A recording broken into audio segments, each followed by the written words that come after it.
You're up and it's still dark. Kick back with a cup of Joe. You know you've got friends waiting on 1620 The Zone. It's Happer and Schaefer. It's Connor and Mike. Listen on the radio stream or YouTube or podcasts. Anytime it feels right. It's Happer and Schaefer. Happer and Schaefer. All right, good morning and welcome in. Happy Monday. It's Happer and Schaefer here on 1620 The Zone and on 1620thezone.com. Connor Happer, Mike Schaefer, Joey Colbert with you on this fine Monday morning. It'll be warm today. You know, the other people around the office don't get here till at least halfway through our show.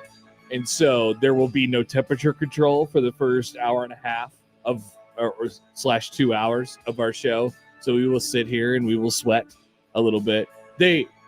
Which deservedly so, they locked the thing where you can adjust the temperature. What do they call that? What do they call those thermostats? The thermostat. Yeah. So we are not capable of adjusting the temperature, so I'm already sweating. Good morning. Good morning. What are we, children? Can we not be trusted? Yes. That's usually the case. I should probably care, given the people involved. But Yes. That I is still actually want to ask indignant about it. as demeaning as that sounds. Yes. Okay. That is the answer. I just want to act indignant when I have the opportunity to. Though I do understand the people involved and the possibilities for things to go awry. Right. If you think about it a little bit, you can figure it out. I will say one of the great things about cell phones and apps and technology changes in recent years, just being able to do everything from your phone as it relates to the climate system of your own home. Very nice. I like it. I haven't got used to that world yet. Okay. So I got this house and they didn't put they didn't put like a garage door pad on the outside. Okay, so you got to get one of those. Oh boy. No, so I either got to get one of those or use the phone app where you could open. And I just don't I'm not ready for a world where I can open I know I can open my garage through my phone, but I don't want to have to, Sure. I don't want to have to use my phone to do just a couple different things. Temperature inside my home, I don't want to do that. Yeah. I don't think I do. I'm not ready for it. I want to get well, up and press the buttons on the wall. In a couple years, when you join I know, the I rest will. of us, I you'll be will. there. You'll be like, fully this is acclimated. Convenient.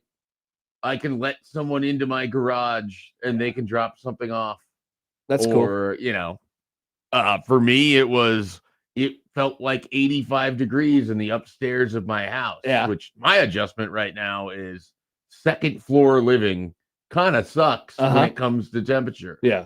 So, I was like, all right, we're putting the air on. This is happening. And so then I just did it from my phone. The air kicked on. The room cooled down. Yeah. It was nice. Would you felt like a different person if you would have went downstairs to do it? Well, I think for me, because I'd switched in like 2014 to a Nest with the first house that I bought. Oh, the Nest. I've kind of been like in that world now for 12 years. Wow. So home ownership has only largely known the smart control. You're miles ahead of me, Schaefer. I can't do You'll it. get there. I can't get used. I can't do The any garage of these one, though, newfangled technologies. I had 2 houses with it, one without, and you don't need it, but when it is convenient, it is convenient. Okay. I will say that. All right. Now, I would have to have the pad. Like that, like on the, I don't use the pad that much. well, I mean, leaving the house, when I would take the dog for a walk, going out with my kid, I don't have the garage door opener on me. You Sometimes could I take have my one. phone, sometimes I don't. You could take your phone. So, now with the phone, but at the previous house, I didn't have that. People were surprised that I didn't have the pad on the outside of the garage door. I was like, I think it's okay. I don't think I really need to install one. Yeah. I mean, the convenience of it is largely just like I'm out with a kid or a dog. That's and what it I would be. don't It have would a just phone. be taking a walk. and then I'll Pretty grab much. a garage door opener and put it in my pocket. Or now I can use the newfangled phone app to open your garage. Which I don't know if you would have told somebody, and I'm sure there are still people who are kind of just roll their eyes at it. But if you would have told somebody in the 90s, like, yeah, you could open up your garage door with your phone now, they'd be like, all right, I've had enough. They would look at. I don't want to Wait, the experience thing hooked on the wall? 2026. Yeah, like they look at the phone that's currently on the wall, or Yes. like the cordless phone, and be like, "Well, how does that work?" Yeah, well, they'd be very What's confusing. the power function here? It'd be very, very Or they confusing. get their Zach Morris phone out. They're like, "What button would I press?" What's a here?" Zach Morris Okay, phone? this is where the references die off for between us. But from Saved by the Bell, like the first version of a cell phone I ever saw was like Zach Morris pulling out this giant phone. It's probably, I don't know, a good foot and a half, like 18 inches, Okay. maybe bigger. And like he's making a call from it. It's like, whoa, that thing isn't connected to anything. And I know it hasn't been sitting on a receiver getting power. How does this work? And in 1992 or whenever the episode was filmed, I don't know. That's Never what watched cell Saved phones by look the like. Bell. You really didn't miss much. But for Really? those that- Everyone tells me I did miss a lot. for those that watched it, it was everything. But like, I mean, you had some other version of that. Oh, I Like, definitely did. all it is it was a show that filled a certain period of time, and everyone has that. Like it's not like the performances were so great or the storylines were so great. The stars that emerged from it didn't really. Mario Lopez is known for Entertainment Tonight, basically. Yes, he is. And doing a boxing match that one time. The one Jesse Spano is known for the movie that everybody hated in the 90s, but is now like a cult classic in Showgirls. Okay. That's basically it. Screech, everybody hated Screech by the end. He passed away a few years ago. Yeah, I remember that. I remember there was a big deal. Rest in peace, Screech. Amongst people of your age. I think everybody liked Mr. Belding. That might have been the one thing that, but he did nothing else after. So again, you missed nothing from it, but it was a period of time that those of which involved enjoyed. Okay. Well, there you go. That's There's our your Saved by the Bell thesis here on a Monday morning. terrific. Welcome to the show on a Monday morning, everybody. Hope you had a good weekend. Hope you did everyone get their Masters nap? Did everybody get their Sunday Masters nap? No, I didn't get a nap yesterday. I wish that I did. Did not do so. I didn't either. I was sad about it. I got home after the baseball game yesterday, and just the timing didn't work out with my child, and I didn't get my Sunday Masters nap in. I was dozing for a second. I was ready. The leaders had kind of just teed off once I got back home, and I was like, all right, this is perfect. My schedule was kind of all over the place anyway. Okay. With the Celtics having to play at 5:00 instead of the normal 1 or noon on final day of the regular season. Do you schedule around the Celtics? Well, right now I am because they are playoff bound. Well, it's the playoffs now, but like in well, I mean, in February, well, I mean, do you schedule around the Celtics? I mean, with football, yes, with football done in February and college basketball like at a wrap, I kind of schedule around them, and I do have the team pass. The man's thing is scheduled. He clearly schedules around. I get, but like I pay good money to watch my team play the regular season. Yeah, I do too. I just I don't know. There's so many games, and all of them not 162. That's true. There's half, but there's so many games, and most of them feel so meaningless. It is, but it's closer to the end of the season, so it's more meaningful in terms of playoff seeding. Now it is. Okay. So, someone made a list of top 10 sports naps. I was going to bring this to your attention. All right, here we go. Feel about it. We got Sunday at the Masters is number 1. Yep. Thanksgiving Day number 2. Yep. You're 1 and 2 on the list so far. I would have Christmas NBA on that list or Christmas NFL. Yeah, I would imagine so. Neither on there. Oh, interesting. Wow. I usually get one in at some point on like the first weekend of the NCAA tournament, probably Saturday, maybe Sunday.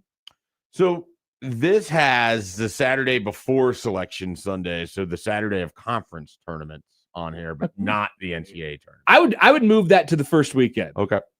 First weekend, there's still going to be a nap. There's at least one of these on here that you would never even consider probably putting on your television. Is there a Daytona nap or something? Well, actually, like there that? is. So there's 2. Okay. There. All right. So here's 3 is NFL Draft Day 3. 4. Actually, day 2 for Sure. Day 2. Anything that isn't day 2, the Well, I nap guess would be day kind 2 of a is weird time. Friday. It's still in Yeah. the evening, but Correct. Day 3. 4 is a rainy MLB summer day. That doesn't count. Right. Yeah. 5, the NFL Combine in the background. This is the one where it's like I can't imagine that you're just putting this on. Never has been on my television. Falling asleep. Yeah. I felt very good about that proclamation. 6, Olympics in the background. The combine happens during college basketball season. So Well, the combine also happens during the day on like a Thursday. So you're just home napping during the day on a Thursday. What's going on here? not happening. What was the next one? Olympics in the background. That's probably happened before. Masters Saturday, which is when I did get a nap in this year. Less likely, but I could see how it'd be on the list. Saturday before Selection Sunday. Here's a good one. The January 1st bowl games. Depending on what happened the night before. That's a really good one. I'd move that up the list. I remember sleeping through a lot of Iowa Stanford, if I recall. Whoa, correctly. you slept through Christian McCaffrey? How could you sleep through a wonderful hate watch for Husker fans? I think I had a particularly hard New Year's Eve. And so, that's true. And I want to say the college football playoffs started that same night. Like that might have been Ohio State, Alabama. And so a lot of it was self-preservation to be ready to go for that. And then Daytona 500, which I also didn't think would be on your TV. You know what? Occasionally, but once again, it's during college basketball day. Right, so I'm not watching it probably anymore. I used to. I used to watch Daytona. I used to be into, like when I was a kid, I used to be into NASCAR a little bit more, and I used to be into wrestling a little bit more. I gave those up, and I traded them for college basketball, which was an excellent trade. Excellent move. I would never put it on myself, but if I'm at like a sports bar, if I'm at someone's house and they have like a multi-TV set up and it's on, I'm not like opposed to it. I just don't have the interest myself to put it on. Right. So that's your 10, according to whoever Cole Adams is and his 13,000 likes. The engagement that On 3 needed. They needed to make this list. Oh, he's an On 3 guy? No. Oh. I'm saying that they're jealous that they didn't come up with this themselves. Okay. Is he any kind of guy? Yeah, there's He's a college basketball enthusiast. That's what he is. There's a lot of takes about like everyone has something to say about the Masters, you know, that from this past weekend. They have so many opinions on it, and it's just it's so heavy to me. I don't understand why everyone has to have so many. They want to change the Masters all the time. I'm like, dude, it's been this way for 1 billion years, almost 100. I did not run into these opinions. Yeah, everyone's like, oh, I can't. Well, the one of the big side stories with Rory was that he won because he is too rich, and he flew his PJ up to Augusta every day to practice over the last couple weeks. Did you see? You didn't see any of this? No. This was like the big story with him this weekend on social media. The big story was that he completely blew his lead on Saturday. One of the big stories. No one else really showed up on Sunday. Yeah, and then he tried to around blow it him on Sunday. Lots of people played well on Sunday. They just happened to be 10 strokes back coming in. Yeah. So, yeah. So we'll talk about the actual golf part in a second, but all the conversation about him was that he had took off the 3 tournaments before the Masters. And he had a quote about it, and it was like, yeah, I don't really like those tournaments. And here's the deal. I dropped off my kid at school. I hopped on a plane. I flew up to Augusta. I came back home for dinner. That's what I did. And people are like, you can't do that. And Rory didn't respond, but I'm thinking in my head, like, yes, he can. That is the privilege that he is afforded for, number 1, being rich, and number 2, winning the Masters last year. That's what happens. People, they don't want people to take advantage of the fact that they have advantages. That's stupid. But that was the big dumb conversation this weekend. Yeah, I thankfully missed that. Good job. job. Part of other big dumb conversations, but it wasn't that one. Oh, well, let's find out what other big dumb conversations Mike Schaefer was a part of. Many. I'm excited. Just in general. I'm excited to set the show up for today. That way we can find out which other big dumb conversation Schaefer was a part of. So we'll talk about the Masters coming back. Rory wins his second in a row. Our man of the weekend coming up at the end of the hour. Tim Verghese, Michael Bruntz coming up in the back half of the show today, so stay tuned for that. That is our lineup. We want to hear from you all on the show on a Monday, 402-951-1620 on the Prairie Flower Casino Zone hotline. You can call or text that number. You can tweet at us on the Liquid Trucking Zone Twitter feed at Happenschafe, at Connor Happer, at Mike J. Schaefer. You can find us there, so send us a tweet. if you would. Oh, another thing that was happening on Twitter this weekend, you may have been mentioned in this a couple times just by proxy. The tiny baby Buffs are back. Yes, they are back. Say this again.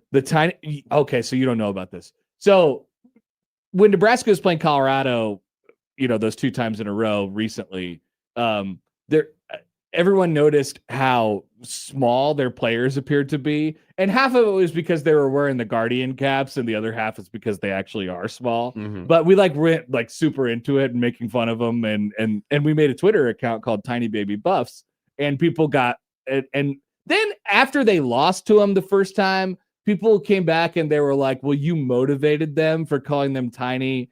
Whatever. That was the offshoot of it. And so there was a video over the weekend by one of the idiotic aggregator accounts that was like, does Colorado have a problem? Look at all their players coming out of the locker room for the spring game. They look so small. I got mentioned in it 14 times. There you go. It was great. The brand is strong. So Look I at you. had to reactivate Tiny Baby Buffs. Oh, it had been deactivated? Well, I mean, I had to jump on it again Gotcha. just to Reinvigorate or just whatever. to send out the notice that we back up. Yeah, at College FB Portal, viral. Colorado Buffs football is getting slammed for looking undersized. Is Colorado's size a legitimate concern? And then there's a video of them. Isn't that one of those rage accounts? Yes, absolutely. All Yeah, right. it's rage aggregator. You were on the cutting edge of that too at one point in time. Oh, I was. Yes, this was a long time ago now, but I forget what the name of it was. College Football Report Now. Yeah, that's right. Yeah. I wanted to do a troll account. Is it a you and Snow thing? Yes. Yeah. Yeah. Perfect. One of my favorite inventions that I've ever had. Anyway, email into the show, Connor or Mike or Joey at 1620thezone.com on the Equitable Bank Zone inbox. And we say good morning to our YouTube streamers. Mike is very here this morning. Mike has many comments on a variety of different things, including the future Joey Man of the Weekend, Baylor Shireman. Maybe. I have other plans. I gotta rotate my mans. Okay, you're right. You should, but I wouldn't blame you if you went for Baylor. I mean, he dropped 30 last night. Oh yeah, he did. He dominated that game. I don't know if you saw some highlights, but he was just hitting rainbows over Wendell Carter Jr. just out of nowhere. It was beautiful. All the Blue Jays in the NBA were crushing it last night. You had I guess Nemhard had a pretty good day. I guess he did. I was hearing rumors that yesterday might have been Dougie's last hurrah in the NBA. 15 years for Dougie. Might be done. This could be it. Wow. Just go play golf. And then Kalkbrenner led all rookies in blocks this season as well. He's just tall. That is true. I think there's a Twitter account on. It's surrounded on who gets blocked by Ryan Kalkbrenner. Yes. Every NBA player that's had a shot blocked by the tall man himself. They got Kalk blocked. Yeah. Is that what you're Yeah. to? Yes. So there's Ryan Kalkbrenner fan accounts out there. Of course there is. Kalkbrenner Muse. incredible stuff. Schaefer is triggered. All right. Definitely not triggered. I mean, just annoyed. Your former Husker, Delano Banton, played yesterday for the That's Celtics. right. He was one of the 8 guys. They signed him off of the 10-day thing, right? Yeah, they did now for a he's 2-year deal yeah. now. They need to fill in a last spot on that roster, so they got him back on the team. Do you think he'll be on the team every day of those 2 years? Because I suspect not. I suspect not. I think he'll be up in Portland, Maine with the G League affiliate. It's still good for him, though. Yeah, it's good. It's a good franchise. We talked about Portland, a former city of the day. Portland, Maine. Almost. I don't we think did it or was. no. We debated it. Yeah, it was close though. Delano Banton, one of the weirder basketball archetypes that I've ever seen in my entire life. So we will talk to all of our guests today. Rory McIlroy with another win at the Masters. We'll get you updated on what happened at the basketball portal this weekend, both locally and beyond. There will be, as always, some NIL conversations. And we'll catch up with Nebraska baseball, who dropped 2 out of 3 over the weekend in a hotly contested series in Oregon. So we will discuss all of those things as we go on throughout the show today. Stay tuned. We're off and running on a Monday. It's Happer and Schaefer on 1620 The Zone.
Oh, this is good. Sam tweets at us at Happen Schaefer, his man of the weekend. So go ahead and send that our way. If you have a man of the weekend, we I will like this. unveil ours. This is nice.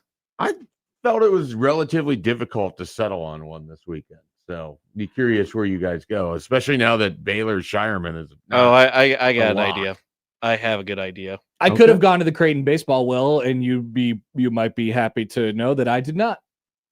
I want you to go whatever well, even if it's the Connor Happer well, that I think you now purposely avoid.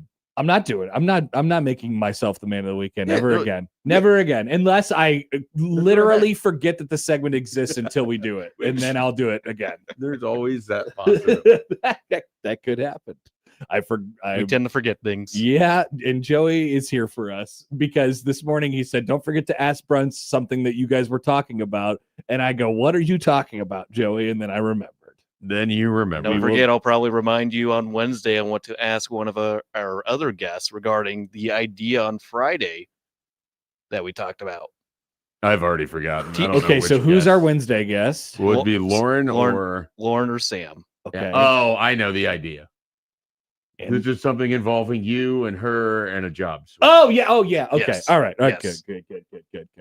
Yes, we will inquire about that as well. I have that in queue. Good job by you, Joey. Unbelievable that you remember these things. I can't remember anything. But I do remember that Rory McIlroy won the Masters again yesterday. Fourth player to win back-to-back Masters and joining only really the elites. Sir Nick Faldo, Jack Nicklaus, Tiger Woods, and Yep. now Rory McIlroy, the undisputed. Fitting. I think that works. I think so too. Now the undisputed best player of his generation. I think the talent has always been there. This particular event had eluded him forever. I love the Masters where like the last 2 years, the drama. I mean, the drama is always going to exist, whether there's a sparring at the top for the leaderboard. It possibly is even more intense when you have a guy, especially with the background of Rory, who, like you said, until last year, this event had really eluded him for a long, long time.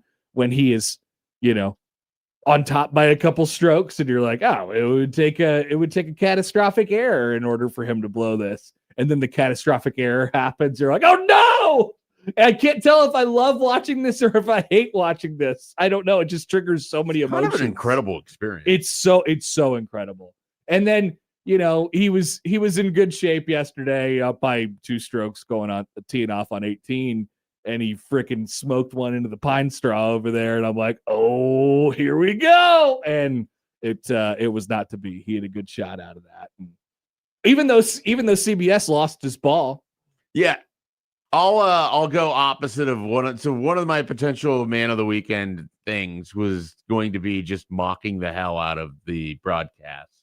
They struggled in a way that you really can't, especially on the final hole. Yeah, it was very weird. And it was just, so if you only watch Sunday, you're like, well, they had a couple misses. No, they struggled kind of throughout. Like Saturday, they were just like jerking the camera all over the place because they kept losing the ball. Yeah. They could not track the ball coming out of some of these shots. And sometimes it was like just off the fairway. It wasn't like it was under trees or in the pine straw. They usually, that event is famous for high-end presentation. Yes. And having, not only having the shots of the actual gameplay, the golf play, but like the slow-mo, like emotional toll that it takes on the players that you could actually see in real time. They'll have it for you immediately. Like there wasn't a whole lot of that. And so, it all culminates on 18 where they lose both of their balls. They lose both Cam Young and Rory McIlroy's balls. And then when Rory's going for the tap in to win the damn thing, the ball is not visible as he puts it in the hole. They take the wrong camera angle on it. And they didn't talk about all weekend, at least much that I watched of how the course, the course conditions were sort of impacting and things like that. I thought, obviously we know the Masters is very, very tight about the way that they want things talked about on their property. And I get that, but clearly Some of the CBS broadcast I thought was affected by the fact that the beauty was not clearly on display as it usually is at that event. It was browned out. It wasn't, it just, it was the course was dry. Yeah. And that was a part of the play this weekend, and it was a part of the presentation. I heard Matt McMaster talk more about the conditions of the Masters on Thursday than anyone did at any point during the broadcast. They just avoided it entirely. Yeah. I saw some quotes from players like John Rahm was basically like, yeah, we're never going to see conditions like this again. Oh, he's like, it was the firmest of any greens I've ever played out here. It certainly affected how guys were able to play. I don't think he insinuated that with Rory having experienced it more or whatever, he was probably better prepared than others might have been. Yeah. But that's also part, like, you get practice rounds. Like you should have the opportunity. He was basically just saying you can't really compare what you saw this year in terms of conditions to almost anything he's experienced. And he's been probably playing the Masters for 10 years now. And it got to the point where at least 8. You could tell. I'm a pretty casual golf watcher, and you could tell. I mean, you're looking at it and you're like, this event, I'm used to seeing everything is pristine. Every inch of the golf course is thought about and curated. And we were talking about how they hide the porta potties and do all this stuff. Yes. So it's visually appealing. And it still was, but the grass just wasn't as green as it normally was. That's it. Matt said that it was going to play firm. Everyone talked about how firm it was. He loaded up on the Australians, and only Jason Day came to play for him. So, yeah, he came in here on Friday. He was yelling about he was yelling about how he heard a tidbit on a podcast about how someone said that the Australians love to play on dry courses, and then he loaded up on the Australians. The Australians grow up playing on firm courses, so they have an inherent advantage. Meanwhile, you have Connor Happer and Mike Schaefer, who we asked each other on Friday's show, hey, give me a guy. And I was like, the week before, I was like, let's think of a golfer, Collin Morikawa. And then he was hurt and still got a top 10 9 under this weekend. Had a great day on Saturday, right? Both Saturday and Sunday. Sunday, he had a really strong finish. Yeah. I mean, I think the back 9, he birdied 6 or 7 holes. And you nearly picked a winner. Yeah, I know. I was pretty bummed for Cam Young. You could tell where it got tight for him after that stretch on the front 9 yesterday. And it's like, ugh. And then he just couldn't make any of those big putts. Like, if he could have put a little pressure on Rory, maybe things play out a little bit, but he just couldn't. We also both mentioned that, not that this was breaking news to anybody, that Justin Rose was certainly going to finish top 10, as he always does. This is where I embroiled myself amongst the group chat, because I opined that, like, of who was up on the leaderboard, Justin Rose would be the most boring option to win. He's essentially English Jim Furyk, which is not like an insult of either him or Jim Furyk. They're both great golfers. Just doesn't give you anything. Boring as hell. Yeah. Like, nothing about Justin Rose is interesting, and that's why he's a really good golfer. He just plays really good golf and has never an opinion or a thing that's ever happened with him where you're like, I want to learn more about that.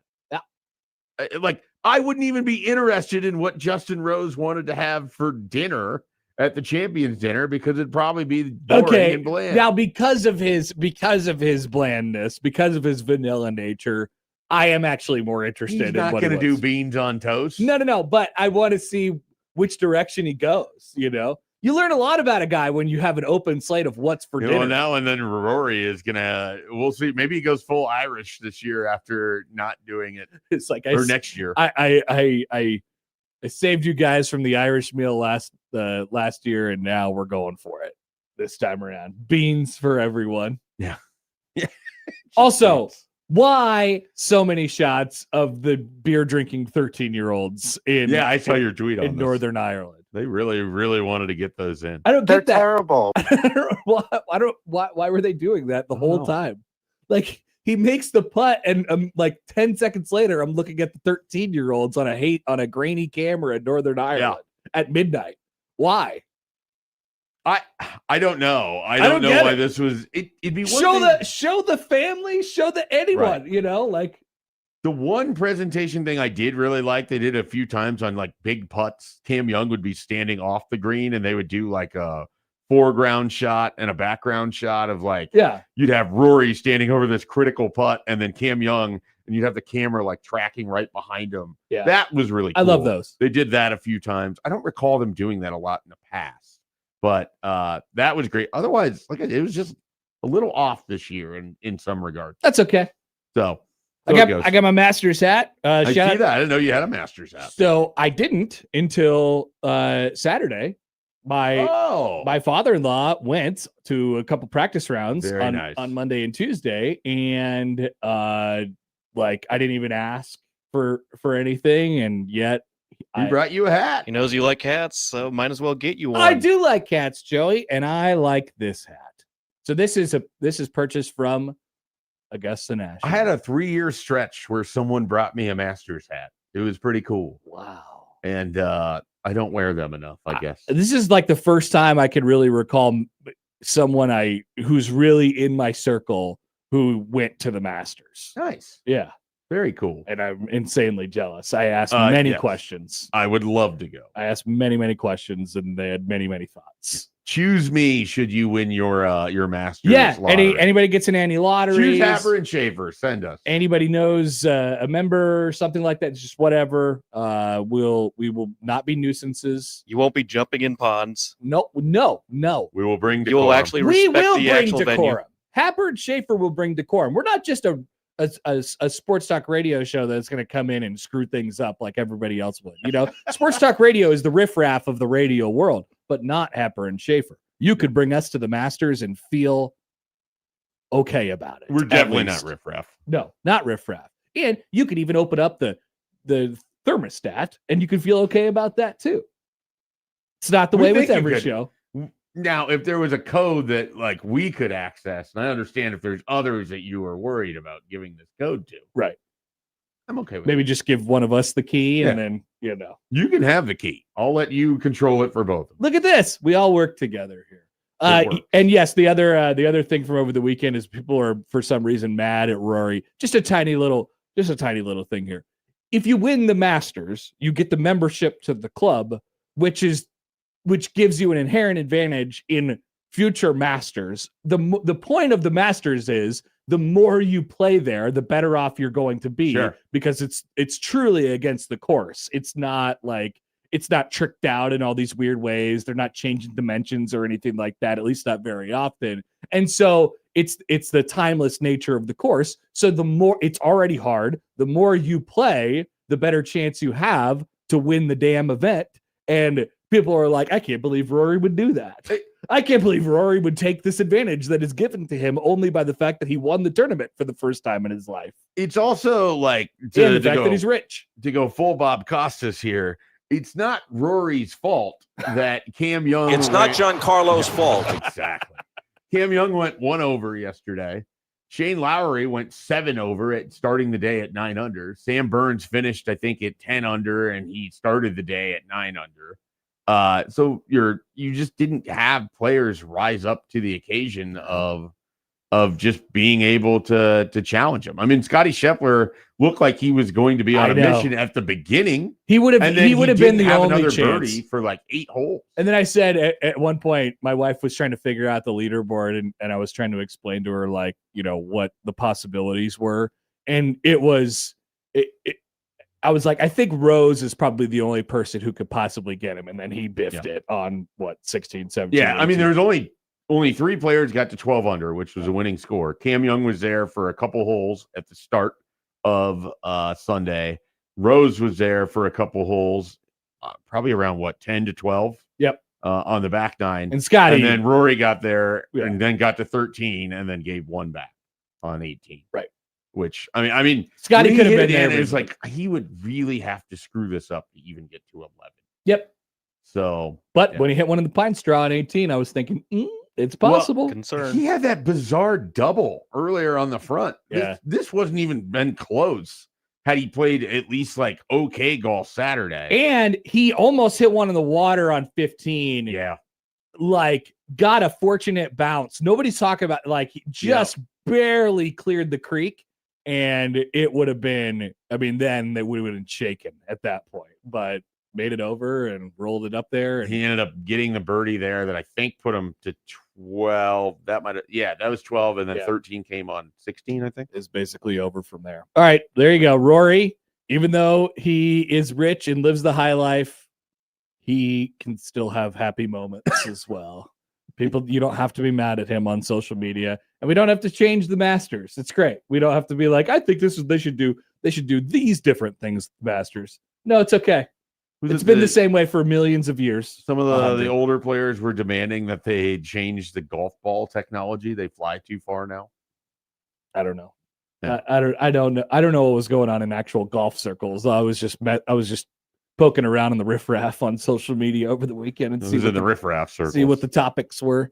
All right, we'll come back. Our man of the weekend up on the other side. We'll take yours if you would like to send it our way. Who's your man of the weekend? It could be a man. It could be a woman. It could be an entity. It could be a desk. It could be whatever you want it to be. It could be a jacket, like it might be for Rory McIlroy. So send it our way at Happen Schaefer. We'll give you ours after this on 1620 The Zone.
time for our man of the weekend.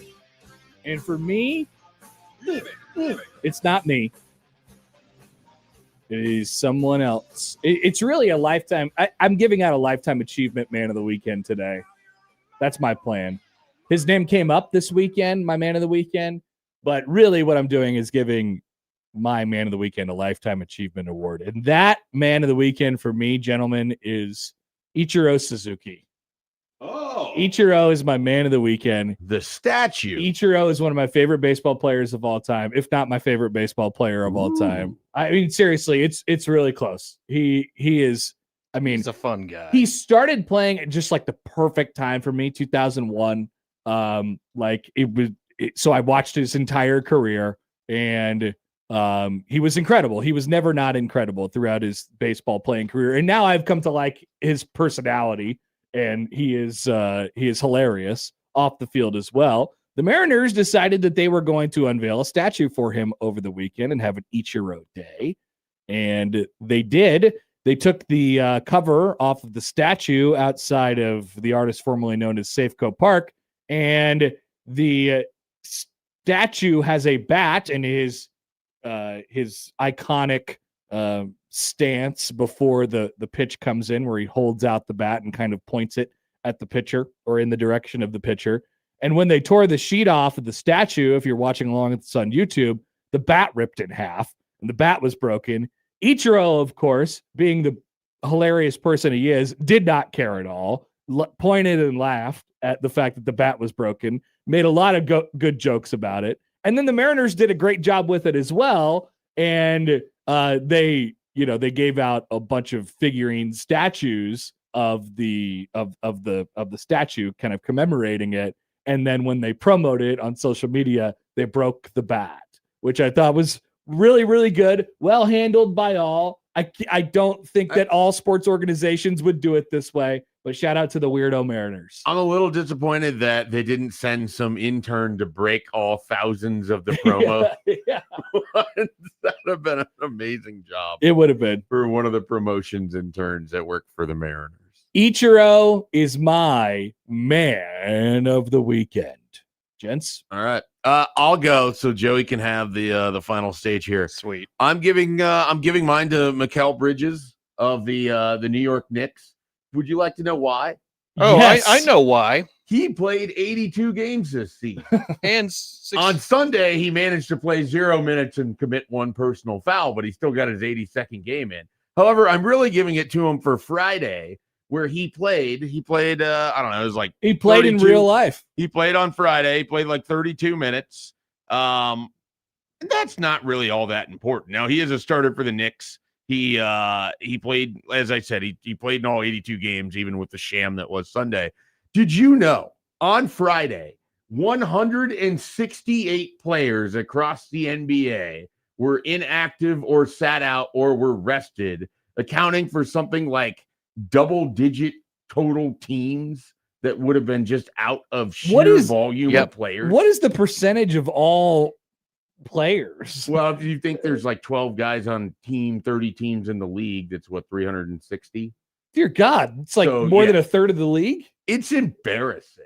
So I wanted to reward Mikal Bridges for playing on Friday more than anything, though Now- his performance on Sunday leads us all as a shame. Does it count? Was That's he- the question. Was he the Yeah. guy? Was he the only guy who played every game No, this year? there was Okay. multiple people. Okay. Desmond Bain Bain. played. He was probably the most productive player that played all 82.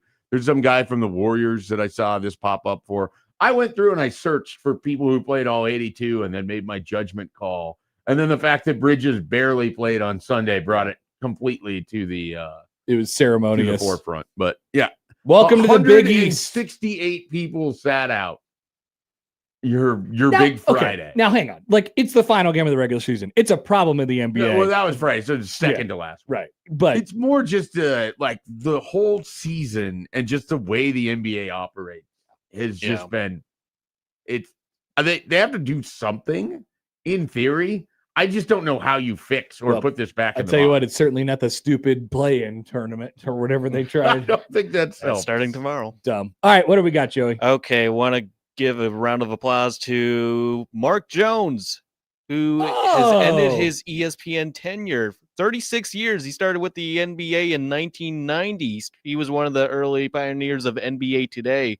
He had a fantastic career, and what a way to close it out with a highly competitive basketball game between the short-handed Boston Celtics and the fully loaded Orlando chose Magic. to be short-handed Boston Celtics. Yeah, chose to be short-handed because they had nothing to play for, and they still win the game because of Baylor Shireman, birthday man Ron Harper Jr., and then Luka Garza. There was some John Tanji going on in that game. I did see the John Banton. Tanji as well. Omaha Central's finest, John Tanji. One of Heck the of a finest lineup. anyway. Let's go. Yeah, great career for Mark Jones, indeed. Just a ton of Nebraska ties on that roster yesterday. Mark Jones, more recently, has done a lot of Nebraska football games. Yes, he was part of the Cincinnati ESPN broadcast. Indeed, which was very good according to all. Very good. All right.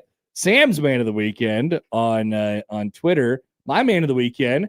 How about Cade Povich for throwing a banger on his birthday? 6 2/3 innings, 5 hits, 1 run, no walks, and 5 strikeouts. Happy birthday, Cade Povich, Omaha native and Nebraska baseball alum. Who, are you an alum if you just went there and you didn't? Because he left early, right? He did leave early. Yeah. He's technically an alum still. I call him. He'd be welcome back for alumni weekend. Of course he would. He's an alum. And he had the immaculate inning against Michigan. And that is what I will think of every time I think of Cade Povich, because the crowd was awesome and that performance was awesome. Shout out to Cade Povich for both that and for throwing a great game on his birthday. Folks, we love to see it. All right, that is our man of the weekend. We'll get touched up on what's going on in the portal from over the weekend, both here and beyond and abroad. We got plenty of different topics. We do have to talk about Nebraska baseball as we go on throughout the show as well. Stay tuned. We're only an hour down here on Happer and Schaefer on 1620 The Zone.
I realize I'm asking this question and nobody in this room and likely the internet won't know the answer either, or there will have been some arguments about it.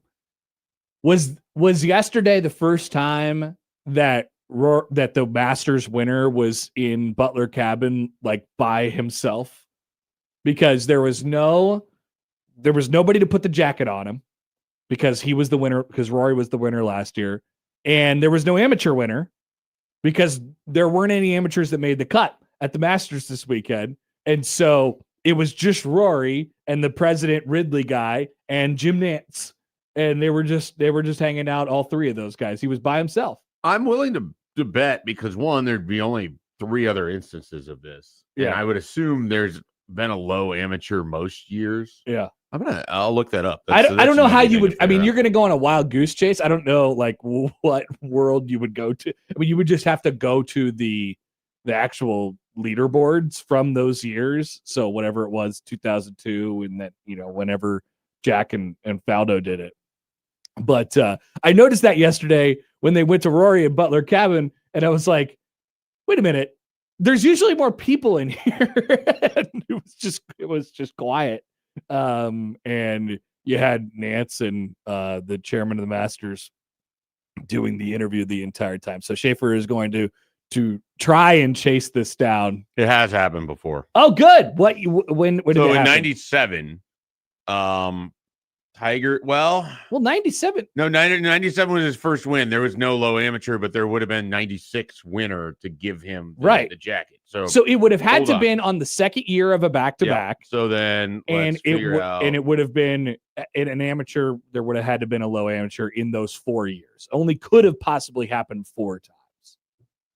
So, but once again, we're going to derail this. Just trying to find it. The answer is no, because the back-to-back winners prior would have been before the 90s. The low amateur thing has been more recent, 9 times since 96, where there hasn't been an amateur to make the cut. Okay.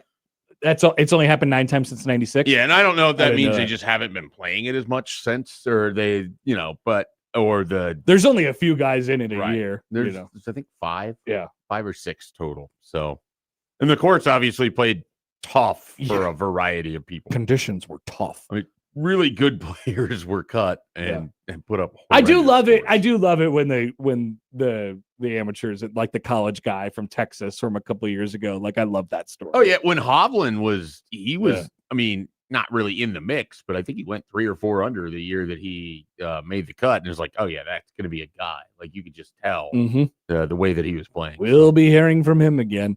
All right, welcome back. 7 o'clock hour. Happer, Schaefer, 1620 The Zone, 1620thezone.com, the Zone Radio Network. Connor Happer, Mike Schaefer with you. Reminder for you before we move forward here. We will have Zach Bryan tickets for you this week on the show.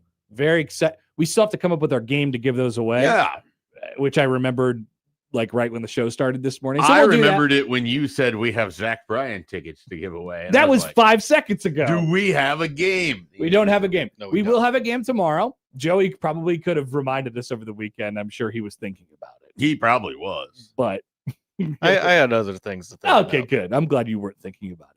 And so we'll come up with something to give away Zach Bryan tickets this week. So stay tuned. That is the Zach Bryan with Heaven on Tour at Memorial Stadium coming up in just a little under 2 weeks now, April 25th at Memorial Stadium. All right. So stay tuned for that, and we'll come up with something absolutely fantastic. The portal from over the weekend, the basketball portal. First of all, big picture here. How day-to-day into the basketball portal are you, Schaefer? It's because I think it's one of those things for me. It was like, if in the absence of nothing else going on during the week, I'm really into it. And then during the weekend when the Masters is on and I'm doing baseball games or whatever it is, I'm like, yeah, you're going to have to catch me up on this. But I did see the Flory Badinga / who's the Shellstad thing to Louisville. And I was like, awesome. This is great. I cannot wait to watch Pat Kelsey screw this up. My thought. Congratulations, Pat Kelsey, on paying $10 million for a round of 32 team. Nice job.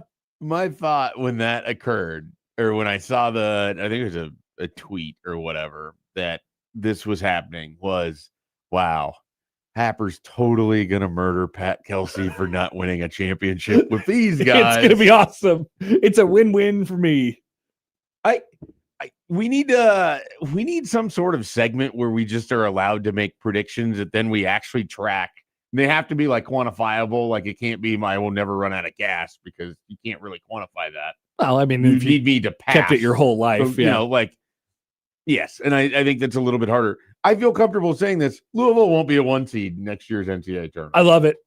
I feel good about this already. Joey, do you want to start a document for us? Yeah, I could start one. Just start a document, and by the end of the year, Call it proclamations. it's like unsportsmanlike conduct. They have a document, and at the end of the year, they have just a bunch of sentences on there and dates in which they made the predictions. Yeah. And so is this going to be the first entry onto Happer the and sheet? Schaefer proclamations. Happer and Schaefer proclamations. Schaefer -- Louisville won't be a 1 seed. Louisville won't be a 1 seed in the 26, 27. And then the other person on the show can choose to endorse the opinion.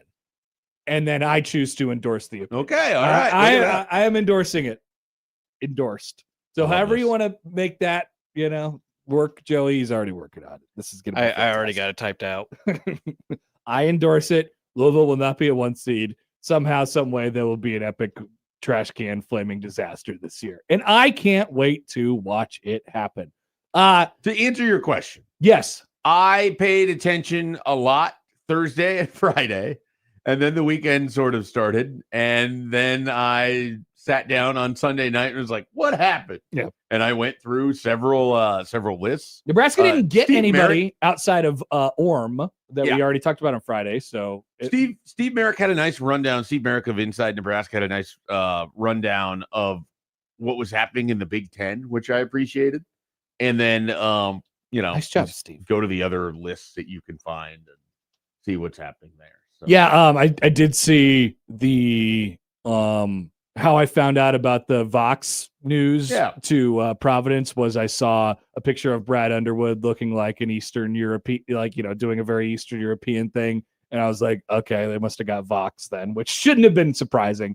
That dude is good. That dude is going to be really good. So I don't know if we're actually going to do the thing where I said that you should grade these, but that guy seems like a really strong fit and seems like someone that the rest of the Big Ten is going to be annoyed exists on Illinois' team. 100%. So I remember watching him at Providence, obviously playing Creighton when I turned into having to watch the Big East this year. Welcome to the Big East, like, Mike Schaefer. Whoa, this guy's pretty good. And then was it either St. John's or UConn? They were threatening down the stretch and they beat St. John's. Yeah.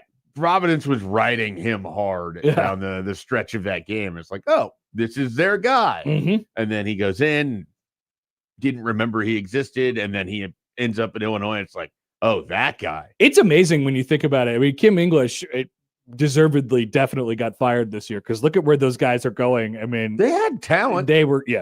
They could not play defense at all. They're terrible. They were terrible. There's a multifaceted effort in basketball.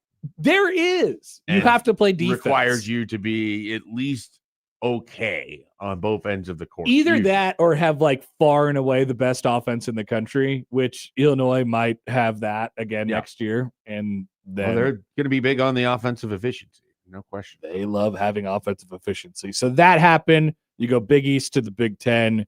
You got PJ Haggerty over to Texas A&M. And then an interesting one. A couple of other guys as well. Yeah, the Haggerty, I mean, you watched him. Creighton played him. Nebraska played him. That guy can absolutely score. It's one of those where how does he exist in a team context where you're attempting to win basketball games? That I'm a little bit more. Because Kansas State was a dumpster this year. Yep.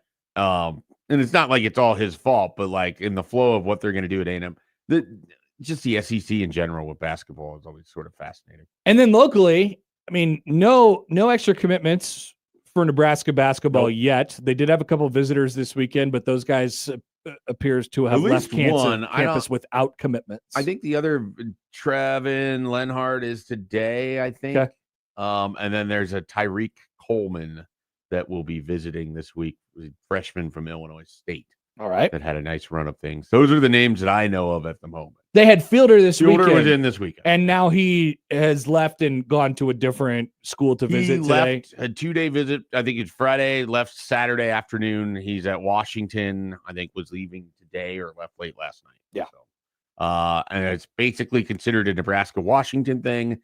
I know this, or I shouldn't say know this. I have heard this. The money request is higher than where Nebraska is probably slotting for it. Shocking. So that's going to be like I think the hope was you get him here, you get it locked up. I'm not saying, by the way, I'm not saying from Nebraska's side. I'm saying from a player's side. It's always higher than you want it to be. They're high out there. And when you're tall, they're even high.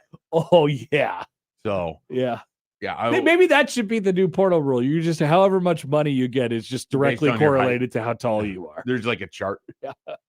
Like if you are this tall and you've averaged this many points. So whoever gets Bud Clark from Seton Hall only has to pay him like a couple $100,000. Okay. All right. Look at that. And they get a really, really good player. I think it's an awesome idea. You are not tall enough to reach this level of NIL. As far as Creighton is concerned, McAndrew and Hudson are back as we thought from Friday, but that was made official from over the weekend. Heard a bunch of stuff as far as visits are concerned. All the names seem to just evade me at whatever time, but they're bringing in. It sounds like they're in really good shape for the Bug guy. They got a guy. They're trying to get a guy named Bug. Yeah. Okay. Bug Edwards. He was at TCU last year. He was the guy that Hudson Greer was tweeting at. They've been rumored with some fascinating names. They have been. I don't know how accurate they are, so I don't really want to just like throw some of them out. I've even heard about some names that are not in the portal yet. That is like just circulating, kind of just around, and so we'll see how it ends up. But it definitely seems as if Creighton is, I don't know, like, not that this is a good thing or a bad thing when you compare Creighton and Nebraska. It definitely seems like Creighton is casting their net out a little bit. Is this one of the wider. names that you have heard? Yes. Okay. That was the one that I've been most like, oh, that's, largely because he just torched Nebraska. Fascinating. But like I said, I think the difference between the two right now is that it feels like Creighton is maybe casting their net out a bit wider. It seems at the moment. Nebraska had a very specific build that they were going for. Yeah, and I think if they can land Fielder, I think I would rather go that way, by the way.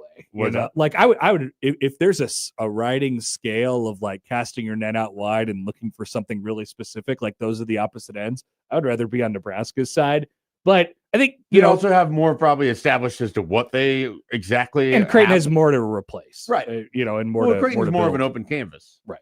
And so I think both probably work for where the teams are respectively at. Right. Now, Nebraska has to try to stick that landing. And if you don't end up with Drew Fielder, I don't know that there's like a immediate, okay, this is the guy we're going to go get. Right. So, and then if you don't end up with Drew Fielder, your front court is, you're looking. A little sticky. You got Oogie still. He hasn't. Oh, yeah. And then Creighton brought in this 7'2" JUCO guy. Oh, they don't want to bring in the 7'9" guy from Florida. They should have. Did he end up committing yet? I don't think he has. Oliver Rue. We're following the stuff train. I just like it when the guy commits and then the conversation is like, oh, he's the best guy in the world and he's going to make X team much, much better. And then we sort of adjust from there. So there was the portal over the weekend. I saw this tweet that kind of triggered me talking about NIL and things of that nature. And guess who it was from? Jeff Goodman. It'd be unfair for me to guess. I saw the rundown. Thank you, Jeff Goodman, for tweeting this over the weekend. He said, one high major head coach to me, quote, this has become a joke. We got guys who average 3 points a game asking for $1 million. It's completely out of control, end quote. What do you think when you see that quote from anonymous coach? One, I think you are in control of who you want to offer $1 million. Thank you. That's it. You don't have to pay $1 million for a guy who scored 3 points a game. Just say no. Hashtag just say no to players who are asking for $1 million and have scored 3 points a game. Two, I think there needs to be a threshold that has to be reached for the anonymous quote during the NIL era. Good one. because, Another good one. was it a head coach that said this? He said high major head coach. Okay. So, assuming this head coach is at a high major that is competitive or attempting to be competitive in basketball, I'm sure there are people in his profession that have commanded salaries of which are, similar to being 3 points a game as a player. So it's just one of these things where it's like the anonymous quotes from the NIL, like I'm over it. Everyone just all like they go in one ear and out the other because, and forgive me, if there's any high major basketball coaches who are listening to this show right now, what I would advise you to do is don't go talk to the media people. What he would advise you to do is don't talk to Jeff Goodman. Don't go talk to Jeff Goodman. Don't go talk to the media people and complain about how all this just keeps happening. It goes in one ear and out the other. I guess I have sympathy for you. I get it. I understand it. It's really difficult to understand a market, and guys will take your offer and go to the next place and just flip it on you just like that. But there can be, and there should be, for good programs and people who have a really close understanding of what they're trying to accomplish, there should be a stopping point to all this stuff. Once again, you could just not do it. Yeah. If a guy comes in and he's like, and you're trying to recruit him and you tell him, hey, look, this is very, very broad and generic. We really, really want you. We want you really bad. And then we start talking money and he says X amount of money. And that X amount of money is 1.5 times too high for what you want it to be. Then you just say, hey, look, I really like you. And I think you could be a really great fit here. And we have a great relationship, but I don't know if it's going to work out. Right. That's an option.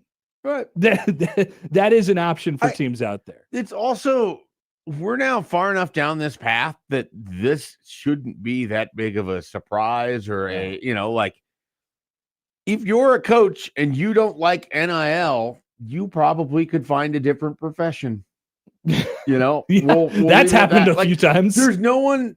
I think there's just, and maybe this is just me, and I'll be the first to admit I don't have a ton of sympathy for the coaching profession because they're sort of in charge of how they want this to be. Sure. There's things about it that I'm sympathetic on, but it's certainly not that you have to figure out how to work with the agents and the players and that people aren't true to their word because look at your own profession. Now, the other thing you could do is vet and evaluate and understand who it is that you're even talking to. And if you get the sense that this might be a difficult negotiation that isn't worth having, you can end the conversation. It's a two-way street. You don't have to cross it. You can choose to go anywhere else with it. I mean, I have heard of players that it seems like Nebraska should have interest in, but it also has come up where it's like they've dealt with the representation before. They didn't enjoy the experience. Yeah. They're choosing not to recruit that player. Good for Nebraska. Good for them. Seriously. I mean, I wish that part of it would be publicized more because I think coaches deserve kudos for that attitude from time to time. You're ultimately in charge of your own experience. But here's the NIL thing. If you're a head coach. The problem is that the general public and the riffraff, we promote this kind of stuff because what happens is the fan bases or whatever will go on social media and they say, well, why didn't we get this guy? And why don't we have more money? And why don't we have more resources? And then the coaches will come back and they'll say, we need more money and we need more resources because we need to be able to be competitive in this space. And this will tie in really well to a conversation that we're going to have a little bit later in the show, just about NIL. Like Sam wrote a story about Fred and Rule with NIL and all that stuff. Like you don't need to go. You don't need to money whip everybody. Nebraska, I don't know what you thought about Nebraska and what they were going to do in the portal this offseason. Some people had really big dreams about getting the best 8 players in the portal, every single one of them, and paying $72 million for a college basketball they were told roster. To watch and dream. It's watch and dream, they said. Some people had really big dreams, and it was never going to be that way. Like Nebraska's never going to money whip people in the portal, and Creighton's not going to money whip people in the portal. And they both have money to be competitive in the space that they're trying to operate in right now. But it's not like they're going to sit there and be like, all right, we gotta go. Time for $5.5 million for this the guy who's. I think you described both football and basketball. Yeah. Like I don't think It's a this is good going thing. to be the hey, that guy's one of the biggest names in the portal. They're going to go offer him an obscene amount of money. But yet people sit here is like, why don't we have the money? Does Nebraska really have the money? Does Creighton really have the money? And it's like, okay, do they really have the money to what? Spend the most money in the country? No, but they don't want to. Why would you want to? Well, they can't. I mean, like if and so once again, we're going to talk about this a little bit later on, but like Nebraska as a place, as an entity, they have a lot of they have infrastructure, they have projects that they're working on as far as the stadium is concerned. Like they believe in the whole student athlete experience. And it would be counterintuitive for Nebraska to put every single one of their resources that they get from outside donations into player acquisition. It would be dumb. They shouldn't do that. They should not do that. And so when people say, "Oh, I really want to be the best in NIL," I don't think you do. Like, and I don't think that would fit Nebraska. I don't think that would fit Creighton, and I don't think that's the right way to operate. I think that you have to allow that to be the most competitive that you can be with what you have. It has to be built out across. Like it can't just be a big spike here, because a spike implies that there's eventually going to be a valley. Right. And so if you want to go out and money whip a singular player, if that player doesn't hit at an unbelievable level, chances are the rest of your roster is going to suffer for it. So you have to find ways to mitigate some of that. And I think some of it is being smart about how you're choosing to spend, putting your value across multiple things instead of into just one. And there's times where you can make like a bigger splash because you specifically need this one thing. That makes sense. But, the other thing we've seen, if the opportunity is there, they're in both of the schools are in position to be competitive if they need to be. Like if they're already engaged in this battle, you might as well go win it. Right. To a point, right? Like it's not going to you can't drive up the price that much, but to a point. I think one of the most misunderstood things from the fan side, I would love to hear from people, on today's show or 402-951-16. However, on the Liquid Trucking Zone Twitter feed as well at Happer, Schaefer, at either one of us. I think what's commonly misunderstood is how much money is necessary to retain what you already have. Yeah. There's always this like, oh, these guys will stay because they're already here. They're already part of this. And they want to keep being a part of it. That's not always true. You still have to pay sometimes market rate. Maybe you get a little bit of a discount to keep a player. Anyone that followed professional sports knows that the lure of the open market is generally going to at least bring in some players, even if they're already in great situations, even if they're already somewhere where they, and this isn't about Berkay or any specific player. It's just the nature of it. Go back a few years ago to when O'Shawn Mathis was the entire conversation, and who walked out the door that spring? Casey Rogers. Why? Because he felt like they should be getting money too if Nebraska is going to throw all of this at O'Shawn Mathis, and there's 7 other guys in the room that are going to still be playing on the defensive line. Right. Like that should have been an indication of how this was all going to have to work. You can go out and add pieces, but the best rosters are still going to have to be built within and through retention.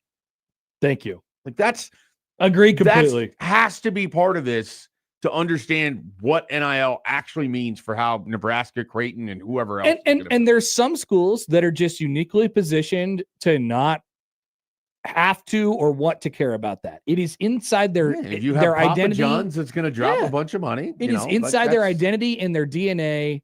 Miami to do that, right. to money whip. We are money whipping everywhere, everywhere. Like whatever we do, we'll pay the most money for it. But you still also have to be good at other things. Like that's it. Yeah. That is also part of it too. Is it's like the money goes in one direction. But like every dollar, not every dollar, but a lot of the dollars that come into Miami are going toward or being allocated for player acquisition. Sure. A lot of the dollars and at Nebraska, at Creighton, they're not, and there shouldn't be, because that's not their DNA. That's not what they're supposed to be. So we'll have more conversation on that a little bit later on in the show, but that's a good that's a good teaser, I guess. Well, we kind of got into it a little bit, but we will have plenty more on that coming up during the show today, and we'll talk about it with our guests as well, Tim Verghese and Michael Bruntz, coming up in the 8 and 9 o'clock hours, respectively. Let's come back. Let's talk about Nebraska baseball from over the weekend, who lost 2 out of 3 against Oregon. And so now in this hashtag big stretch 2026, Nebraska is now 1-3 after the midweek loss to Kansas and the lost 2 out of 3 to Oregon over the weekend. Creighton and USC coming up this week. We'll look back and ahead for Nebraska baseball when we return on 1620 The Zone.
Connor Happer, Mike Schaefer, Joey Colbert with you on a Monday morning. Happer and Schaefer, 731. 1620 The Zone.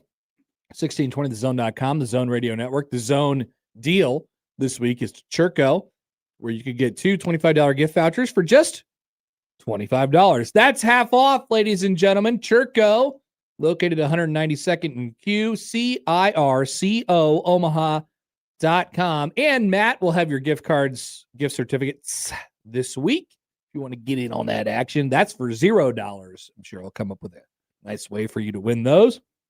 Or the Zone deal goes on sale Friday at 9, 1620thezone.com. To the phones we go on the Prairie Flower Casino Zone hotline. We say good morning to Andrew. Hi, Andrew. What's up? How you guys doing? Good. Well, I have a question with with basketball and football. When do they become a separate kind of venture than all the sports? Yeah, Andrew, I don't know. I don't feel like that. I mean, people always say that, like, oh, it's imminent, it's coming. I don't know. I don't know what the framework would be in order to get that to happen. And how much longer do you think the NCAA is like? Well, and Andrew, thanks for the call. I mean, they survived. They've survived long enough already. They survived all this NIL and even though, I mean, they still are the rule entity, the governing body of college sports. They'll still survive. It's whether they'll still be packaged as part of football or not. And there's still going to be a governing body for the other Olympic sports that are still going to exist, even if they're not part of the same package as what happens with at least men's college basketball and football. I just don't know what would have to happen in order to actually have the football break off thing. I don't know what the framework for that is. Yeah, I don't either. I think it's just like whenever the Big Ten and the SEC agrees that they no longer want to play by the same rules that, the big red button. Include other, whether it's the ACC or the Big 12. As horrendous as this sounds, Tony Petitti and Greg Sankey are combining for your nuclear option here. They do have the big red button at their fingertips. I don't know that I love that. Me neither. But not the guys I want in charge of the button. So the NCAA owns the basketball tournament. So I think it'd be hard for college basketball to break away from that. And I can hear people being like, oh, well, you could just create your own tournament. Well, I don't really think it's going to work like that. Like, there's just too many other logistical things that are a part of it. Football is its own entity, though. The college football playoff is not owned by the NCAA. College football itself, could separate in a way that other college sports won't. It's how that all works in conjunction while also remembering, and this is something that people maybe forget, this is all tied to school They're systems. Students. So unless we finally get into the era of naming rights for the teams, there's that element of all of it too. I tend to think that it's further away than where me too. The doomsdayers want it to be. Fearmongers. You get a lot of people that want to accelerate to the breaking point. I'm not really there. I would just like to get to where there's just a construction of rules that we sort of begrudgingly accept and move forward with. 5 for 5 would be a really good path. That would be a great thing to start with. Be a good start. I would like that. Less courts. So we will see when that indeed ends up happening. Nebraska baseball over the weekend lost 2 out of 3 to Oregon. But I not to go all sunshine and rainbows here. I get there's some frustration, and especially because if you watch that series, you felt the intensity of it. I mean, it was you had 2 hands on the wheel all series. It was really, really good between those 2 teams, 2 top 25 teams, 2 teams that are in the conversation for hosting regionals at their place come late May. And so I do think that is the main takeaway. I mean, given what Nebraska baseball has been when they haven't been as successful under Will Bolt at points in the last 7 years, and then looking at the team that they had, their best team, which was in 2021, I do think this team is a whole lot closer to, if not as good as, that 21 team than some of the bad ones. They have the right chemistry. Obviously, it starts with pitching and being able to, have the offense come together. In defense, yes, you're good at baseball, but I do think you have the right guys. You have the right group. They're not going to back down from nothing, as we're about to see video evidence of here in a second. Yeah, what was it? It was like 7-6, 10-8, 5-4. Yep. Those were your 3 games. So a run differential of 0 for both teams in a really close series. And I think if nothing else, it told you Nebraska's capable of holding its own against a similar caliber. But it was, there was the barking and the back and forth and all those different things. So we had this was in the game, I believe, on Friday night, where things were getting a little bit testy, and we have this very short clip here, which was great, of Lance Arvell, who's Nebraska's third base coach and hitting coach. He was going out to walk out on the field. He had a couple words with the umpire over at third base. He was going to go walk out onto the field to grab, I believe it was Mac Moyer's stuff. Yeah. His guards. And very common guards occurrence. and stuff like that. And so here's how it looked if you're watching along.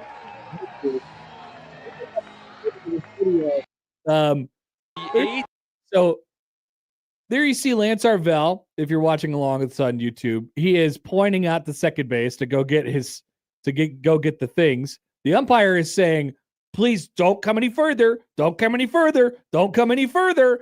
And he gets halfway through the throwing him out of the game and then just pauses. He's like, oh, you're just going to get the stuff? I got to scratch my 8th inning. Sounds good. So I thought that was a pretty good move by the umpire. Nice job by, I guess it wasn't. Oh, what? Is that Moyer, 17? No, I don't think that's him. But anyway, he was going to get somebody's stuff off the second base, which was great. And then you had this on Sunday, which it was a key double play in the game. 17. You were right. Okay, good. There's a key play in the game later. I think this is in the 7th of the rubber match on Sunday. You have Rhett Stokes going to second base. A little hard, but nothing. Just a little bit of a dust up there at second, and then some jawing in between the covering second baseman and Rhett Stokes, backing up of everybody for the umpire. And then the key here is what you're seeing in the foreground of this shot if you're watching along with this on YouTube. The Oregon players are spilling out onto the field into fair territory over from the first base dugout. Finally, the get-back coach is saying, all right, everybody back, everybody back. And then this caused a stir as to if there should have been ejections from the game. There has been some precedent of players getting thrown out for going onto the field in situations like this. As far as I understand the rule, it is not an automatic ejection. It's a discretion. It is a discretion. And so I saw some conversation about that yesterday, and I don't think they got close enough to the actual activity in the middle of the diamond to say that they escalated things. And so they went back, they checked it, they reviewed it for a long time. Nobody got thrown out. Everybody got warned. And it was just kind of that kind of series. It was just bubbling all weekend. I'm glad kind of cooler heads prevailed in that situation.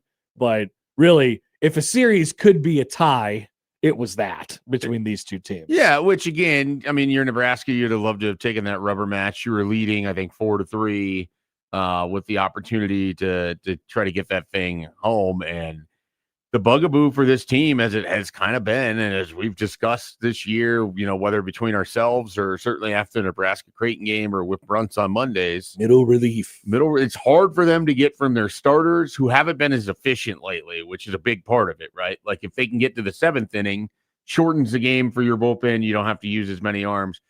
If, as Brunts pointed out to me, Ty Horn has really struggled to get through 5 lately. You got to cover a lot of innings on Friday, which then hurts you on Saturday and Sunday. Yep. And so then that'll hurt you on Tuesday. Right. And so here we are once again in a similar spot. So Yeah, they end up using Gavin Blachowicz to try to get through on was it Sunday, or you're using your Tuesday guy. Blachowicz pitched yesterday. Yep. You're not getting a deep enough start from Cooper Katsky. So it's just it all builds on each other. And again, having those guys, they're never your best arms in your bullpen, but they are really valuable when they're needed because they can safely get you to the best arms of your bullpen and allow them to close things out. That's a big problem for Nebraska right now. Now, at the same time, everybody's trying to piece it together, just like Nebraska is. Well, no one has enough pitching at any level of baseball other than T-ball teams. Correct. They're loaded with pitching. They can cycle them in and out. Nobody else has pitching. Coach Pitch? They're also good. No, I actually think Coach Pitch needs some more guys too. At least it depends. Are they throwing underhand or overhand? Overhand. Because like when I grew up, Coach Pitch was like underhand. Oh. From but now it sounds like it's like the first version of Little League that I played. That we never had coaches that came on the field and threw over. I never played T-ball or Coach Pitch. You were probably fine. I went straight to baseball. Yeah, I think things worked out for you in that regard. It was good. Yeah. I'm glad I didn't have to experience I would have been so angry playing T-ball. Probably, I'd have been like, why did all these guys suck? I don't remember T-ball that much. I remember Coach Pitch, but T-ball not so much. So Nebraska's fine now. At the same time, the margin for error is very small as it pertains to what we're talking about here. All I could hear anybody ever talking about is, are they going to host a regional? Are they going to host a regional? Are they going to host a regional? And, like they want to hear that from all the national people who are going to come out with their brackets today and their top 25s today and stuff like that. They will not be hosting a regional based on the last week. Nobody's gonna ding Nebraska for what happened as a team this weekend, but like I can already see the reaction of, oh my God, Nebraska dropped down to like a 2 seed in a really good regional all because they lost this week 3 times to Kansas and Oregon. Yes, that's how small your margin for error is. If you want to host a regional, you're going to have to win those games way more often than you don't. And that's like their strength of schedule is in the 100s. It's in the low 100s, but it's in the 100s. And so you compare yourself to the other teams that are going to be in that top 16 conversation. And Nebraska just doesn't stack up with the wins that they have and the opportunities that they have. That's just the plain and simple of it. Now, that doesn't mean they're not good.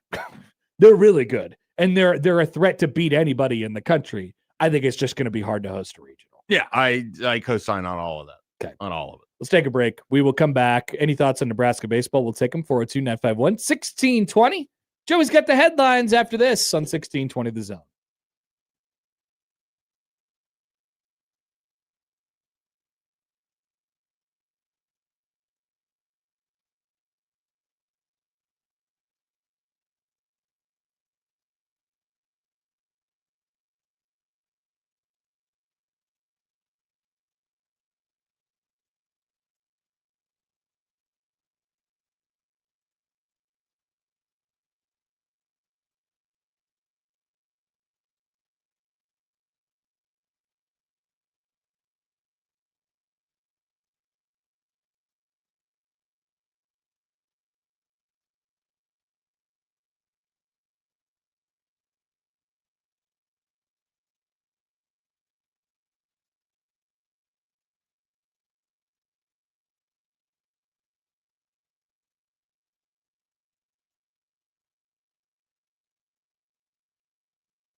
All right, what else is going on at 1620thezone.com? Bert Kreischer in the Metro this fall. Sunday, December 6th at Mid-America Center. It's going to be like the day after the Nebraska-Creighton game. You can check out Bert Kreischer the day afterwards, just right across the river. You could walk from arena to arena if you really wanted to. You could take the Baby Bob over across the Bob and then another half mile over to the Mac. And so there you go. And you can listen to Unsportsmanlike Conduct for your chance to win tickets to Bert Kreischer this week. Joey, we got headlines. What do we got? Got some wacky headlines indeed. PA dad injured after accidentally dropping pipe bomb he made to entertain guests. Interesting. Anything to entertain guests for dads? Okay. All right. I'm intrigued. I can't see this ever happening in my life, but all right. All right, the second one is Florida woman charged with buying 10 cars in 8 days by claiming she earned $180,000 a month as a restaurant manager. Whoa. So fraud, basically. Fraud or stupidity. These were our choices. I mean, they're both stupidity, but I like them both. Okay. Do we think we have time to somehow work each story in? There's like 4 minutes. There's no time.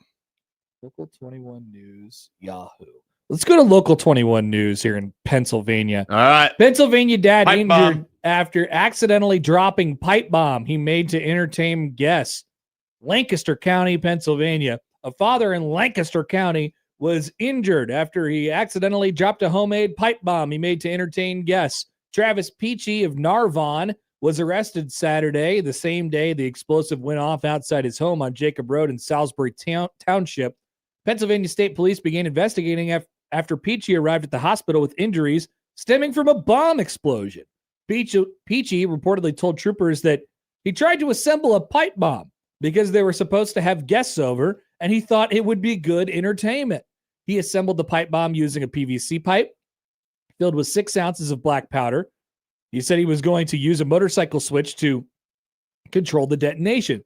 State police said Peachy placed the bomb on a pile of wood outside of a shed in the backyard. However, once he learned that guests were no longer coming, he retrieved it and took it back into the shed.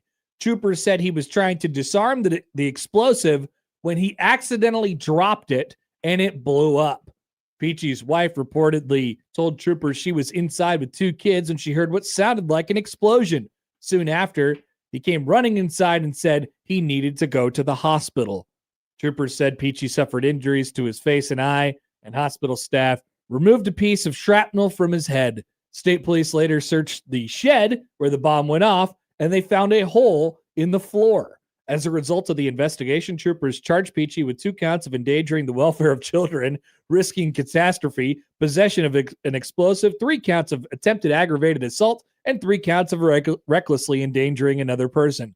Online court records indicate Peachy remains in Lancaster County prison in lieu of a $500,000 bail. Oh, boy. I didn't know that was actually real. I just thought that was a movie thing where if you drop the bomb, it blows up. Yeah, look, there's a lot in there that I didn't think was real. Like, it never occurred to me to entertain guests by making a pipe bomb as table conversation. Hey, man, it's like backwoods Pennsylvania, What an expensive mistake. Why even? I don't think a lot of those charges will stick. Like, he'll plea out on something and they'll put, I don't expect a lot of time served. Because ultimately he didn't hurt anyone other than himself. And the intent wasn't to hurt anyone. It was the intent was to entertain. His intent check out my hobby was to entertain, and ignorance is certainly not a defense. Now, this would have made more sense on like the 4th of July. Sure. But it makes less sense in April. Now, the fact that it's in Pennsylvania makes me want to see how close this is to Pittsburgh to see if he could have appeared on the show The Pit. But, we'll see if that makes it into a future season. Interesting. Yeah. Now, they do real stories on that show? They don't do real stories, but they do basically what I have to assume is heavily researched sort of. Like, here's the weirdest thing medical that things that hospital. have occurred that we can certainly include on our show. Yeah. J-Man writes in, has the pipe bomb made an appearance yet? Yep. Well, now it's a party. Hey, check this out. Come to my shed, guys. Whoa, guy. Hang on. I'm going to go home now. The bomb came out. I'm trying to think if I've been invited to a shed at a dinner party. Don't lately. go. Whatever I you think do, I'm gonna don't go. pass. All right. Those are the headlines. Thank you, Joey. Appreciate that. Yeah, you betcha. We will come back. We're halfway home, 8 o'clock hour up next on Happer and Schaefer on 1620 The Zone.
All right, halfway home on a Monday. Happer and Schaefer on 1620 The Zone, 1620thezone.com, Zone app, the Zone Radio Network. We now have an official recognition from the Big Ten Conference. This just dropped into the old press release inbox a moment ago. So the big story yesterday, one of the stories yesterday was that Wisconsin AD Chris McIntosh was off to quote unquote greener pastures, a job within the Big Ten Conference. So here's what that job is. Deputy Commissioner for Strategy.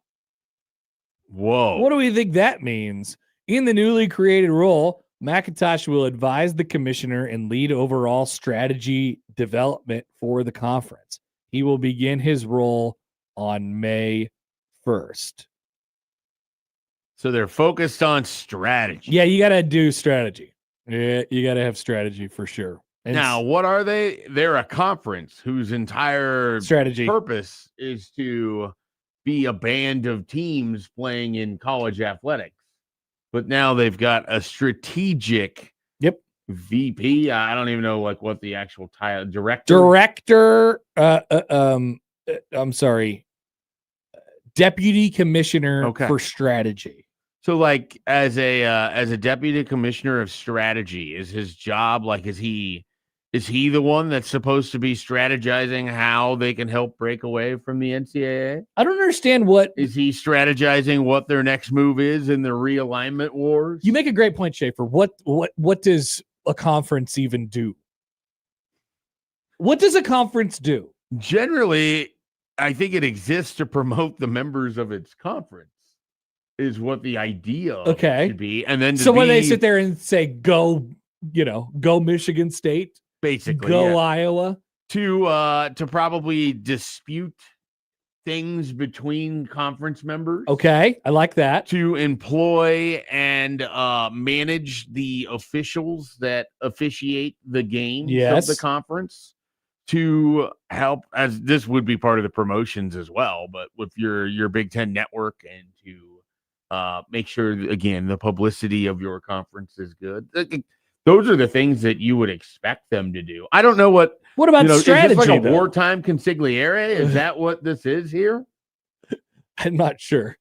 It kind of smelled like a situation where there wasn't a lot of leadership at Wisconsin.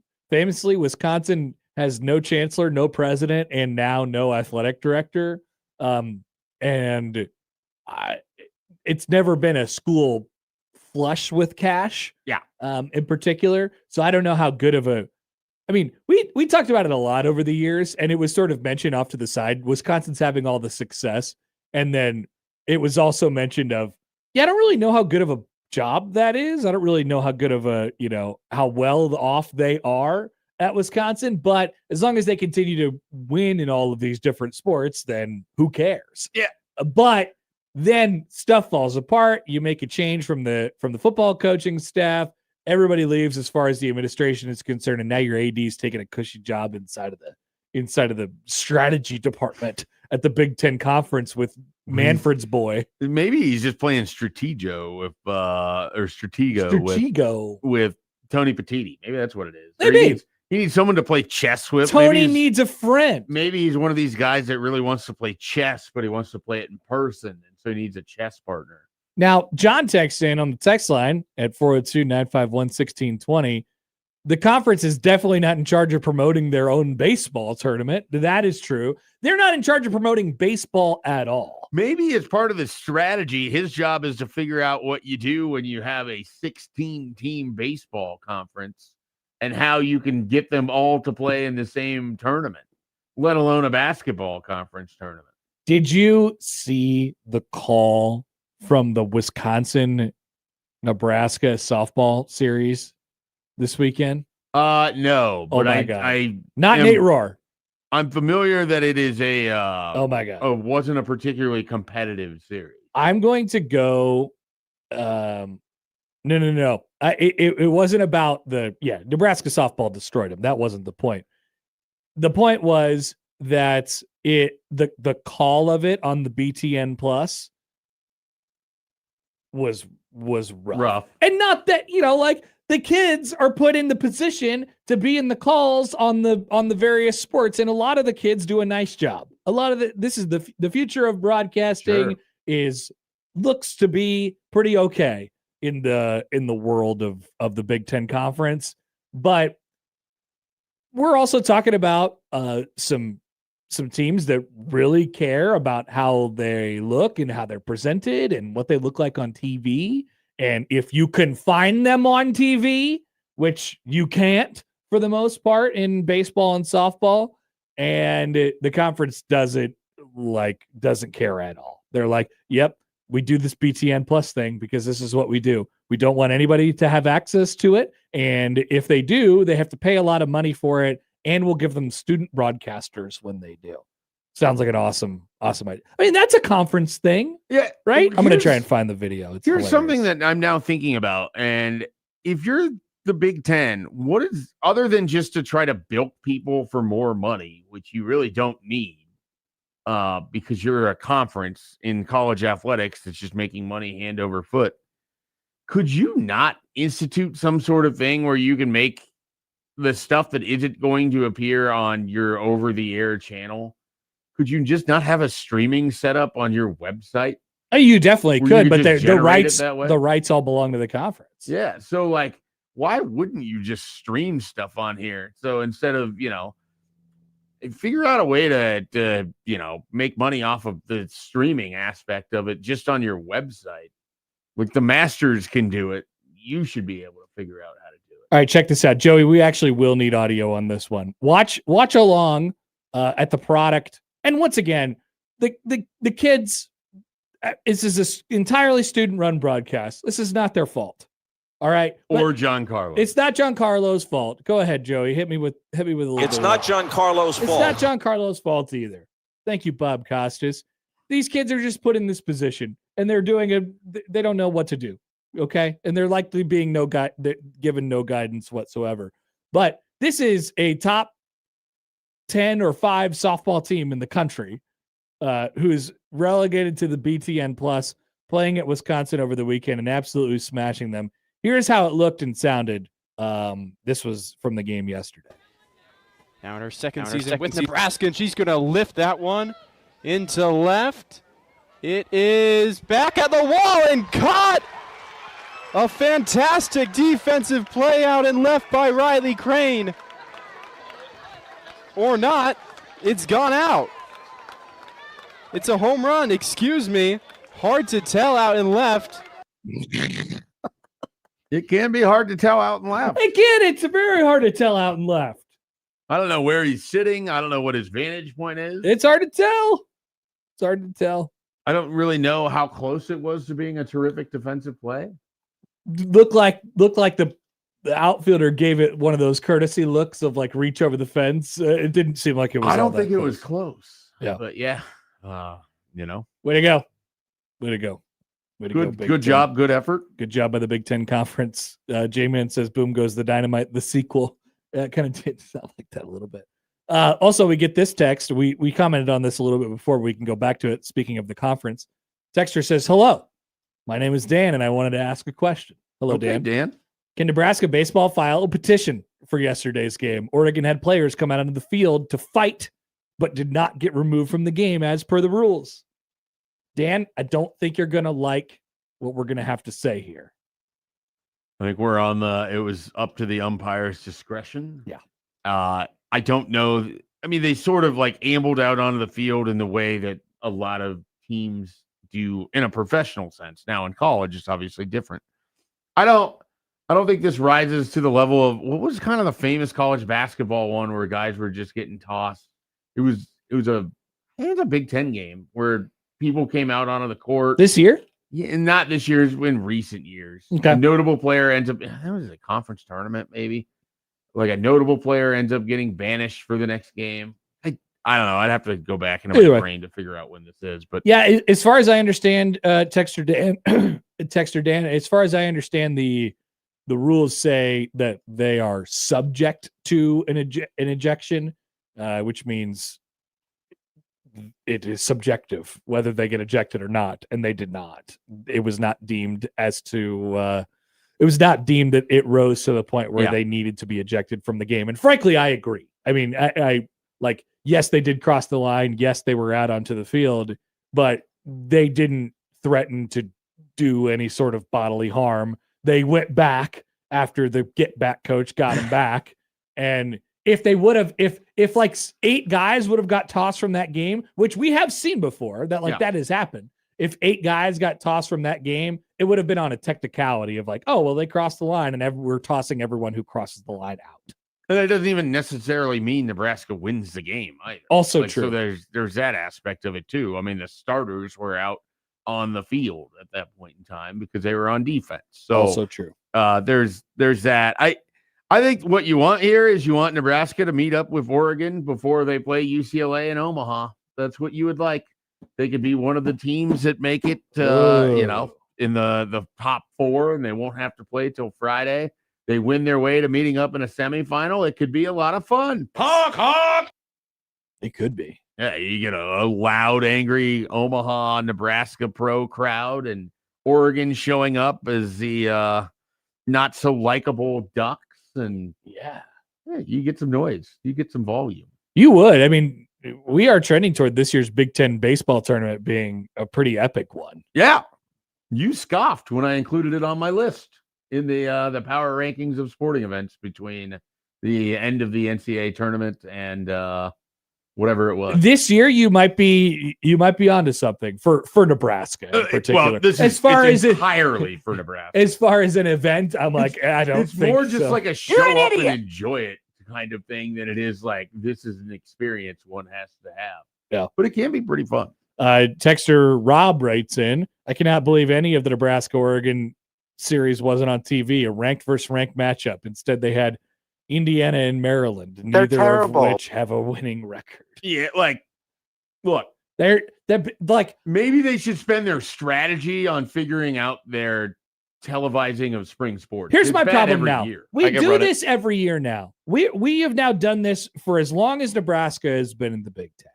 And we know that they suck at this. And we know that they don't care. And they're never going to stop. They're never going to start caring. Nebraska or the Big Ten Conference will not just wake up tomorrow and say, we care about baseball now. No, it's not happening. They will take, if they get a team to the College World Series, they'll say, should we go out and, do some content or something like that and interview them in the locker room? No, they will. They will, which is great. They'll show up in June and they'll say, oh, yeah, I kind of forgot that the conference plays baseball. And they'll do that. And maybe, they have made it so they have taken the coach's advice, I think, and they have made the Big Ten tournament a format that is conducive for its best teams to get into the NCAA tournament, which is fantastic. Nice job by the Big Ten. But at no point will they do this right. They're not putting more games on television. They are not taking games off of BTN Plus. They're going to make you get the crap service, and they're going to make you not, watch the crap games on TV. And that's just what we have to live with here. This is not a baseball conference. As much as I wish it was, it's not. And never will they care about baseball. I'm starting to think hiring a guy from Wisconsin probably doesn't mean more strategy for baseball. Probably not. Nope, probably not. What do you think it said about Wisconsin? We don't have time for it, but one of these days in the summer, well, I was not this specifically. I want to go through and rank every Big Ten job from a football perspective because I don't think the Wisconsin football job is that high. Oh, good one. This conference. We don't, like I said, we don't have to do it today. We can spend. We do a power rankings with tiers. I was just gonna say, you stole my thunder. We wanted to tier the. Let's do it. Write it Big down. Ten football job. Write it down. I don't know what it means. I mean, they're in. It feels like they're in a bad spot. Like I don't want to. I don't want to sit here and just look at it from afar and read the tea leaves and be like, whoa, like what's going on over there? But we already thought that spot in this conference, I mean, it's never been a place that throws a bunch of money at facilities, has a bunch of money, throws it at, like it's just it's kind of run on as a machine because they've had had a very specific blueprint that was very successful that they have deviated from 2 different times and have watched the success fall Well, off. I think even more, just giving them a little bit more credit. Like, I just think they've hired really good coaches over the years. Sure. And so they've had a thing that they have done, whether it was the Barry Alvarez blueprint or they just had really good coaches. I just think the high end of that, Paul Chryst, Barry Alvarez, followed that same exact track for the most part. And they were able to do it at that place, sort of in spite of everything else. Right. And pump out NFL players and do that thing. And in a world where you kind of have to play the game a little bit, they've done some facility upgrades and, things look a little bit sharper out there. It's not a huge spender in NIL. No. They've lost a lot of basketball players. Yes. They've lost a lot of football Redguard players. has done a good job relative to how much change he has dealt with every year. Yeah. He's reinvented that basketball program, and he's kind of reinvents them every offseason. So what's going on up there? I don't know. I just think you're seeing a lot of those realities come to fruition for them a little bit. Like when your AD leaves and you don't have a president and you don't have a chancellor and your football program is not in the best shape in the world, you're probably like, that's raising some red flags. I just think it's such an also ran as far as the interest in that state that it doesn't have the support. It doesn't have, like, when you talk about Nebraska and choosing to not be an NIL operation at the fullest level. Yeah. Because it wants to enhance the student athlete experience, or it focuses on that too. But that's not even like a choice for Wisconsin because their donations and the interest, and it's meager. Like Indiana has this massive alumni base and all of these, people that are attached to it, that even though Indiana football wasn't good, it was still going to receive financial support that's greater than Wisconsin. Yep. Because in Wisconsin, the football is the Packers. But they just, the Badgers are such an afterthought, even when they're good, that it's not like. But especially when they're not good. Right. And well, by it's not easier good, to ignore at that point. Yeah. And by not good, it's not even, it could just be average. Right. They're people forget about it. They're at the Minnesota level of success. There's just less interest there. Yep. And that's a tough spot to be in when you're trying to be competitive with everybody else. And you're trying to get, you're trying to tap. And they have a hard for academic money barrier into, like, they're harder to get into than certainly Nebraska and quite a few other Big Tens. Okay. So what jobs, we're talking about football jobs, or we're talking about I mean, jobs? we could talk about AD jobs. We could devise this however we want. Let's just go quick, like straw poll, because we have like 3 minutes here. Like the football jobs, Rutgers is worse. Maryland is worse. Purdue probably worse. Purdue might be worse. UCLA might be worse. Yeah, I think UCLA and Wisconsin are in similar territory. Yeah. Lack of support from a fan base, administration troubles, but historically a program that has been successful relative to what it should be. So bottom 5? I think it's bottom 5. Bottom 5 job so in the Minnesota Big Ten. is one of those that it's hard because I don't think Minnesota has had the success, but I think there's more care there. The fan base, I think, cares maybe a little bit more, but it's hard. Yeah, Minnesota might be worse than them. So I think they're in that same grouping. Yeah. Minnesota, UCLA, Wisconsin. Yeah. Yeah, I think you're you're anything right. we're forgetting? In the Big Ten, I'm not sure. Because like Illinois, even prior to the Bielema, like I think that was still there in terms of interest and care and support. Like I think Illinois as an athletic department has a lot more support. I think so too. And they have a Northwestern needs to be just from they'll put money into it, but they're always going to be. But they have like a lane, Well, they're just a small. Yeah, their lane is that. Their lane is that they're the small school who, needs to be greater than the sum of its parts, has all the academic restrictions. What an annoying lane. I hate their lane. It's a lane though. Yeah. Like Wisconsin doesn't have a lane. I thumb my nose at that lane. Well, it's a lane. Sure, I get it. It's kind of an identity. I don't want the lane. It's the slow right lane of the interstate. So I don't at least your path to success there. Yeah, well, that's fair. You know what I mean? They have a far better feel for what they have to do and who they are than it seems like Wisconsin. So I don't. Yeah, I mean, let's see if we get any thoughts from you all here at 402-951-1620. So if you're doing that, you're probably thinking, all right, it's bottom 20, 25-ish in the power 5 or in the high, the power 4. Well, you wouldn't think that you'd have to like really actually, if you told somebody that Wisconsin's athletic setup would be in the lower third of high majors. When they were winning, I would have told you that it was like a 30s job, like a power 5, like in the 25-30 range of a job.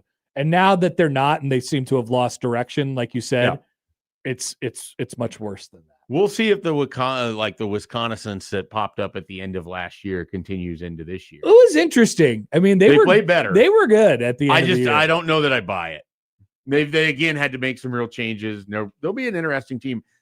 It's also kind of stunk that they haven't been on the schedule, so we haven't had to really like think about them. I know. Like if you could trade like the Rutgers game for a game at Wisconsin would be a lot more interesting. That would be terrific. Now there's Nebraska fans that are like, hold on, we need that Rutgers game in case Nebraska can get to 6 wins again. But come on, sure do want that bowl game. Come on, Wisconsin wasn't good last year, and the best game that Dana Holgerson has called was the Wisconsin game. Just one versus one. You'd rather play Rutgers than Wisconsin? Not me. Give me a break. Give me a break. You guys are soft. I'd rather play Wisconsin. Just think about beating Wisconsin. Remember how cool it was to beat Wisconsin a couple of years ago when they smashed them and they stormed the field and Dylan Raiola did the bowling thing? Yeah. That was a lot of fun. It could be that fun again. It will never be that fun to beat Rutgers. It has never been that fun to beat Rutgers in anything ever. I mean, Creighton would know. They just won their first crown game. It wasn't even fun. It was like a big weight off my shoulders. I'm like, thank God they didn't lose to Rutgers. I still can't believe how bad the first 6 minutes. It was so bad. It was awful. It was honestly the worst I think I had seen them look all year. It was really, truly bad.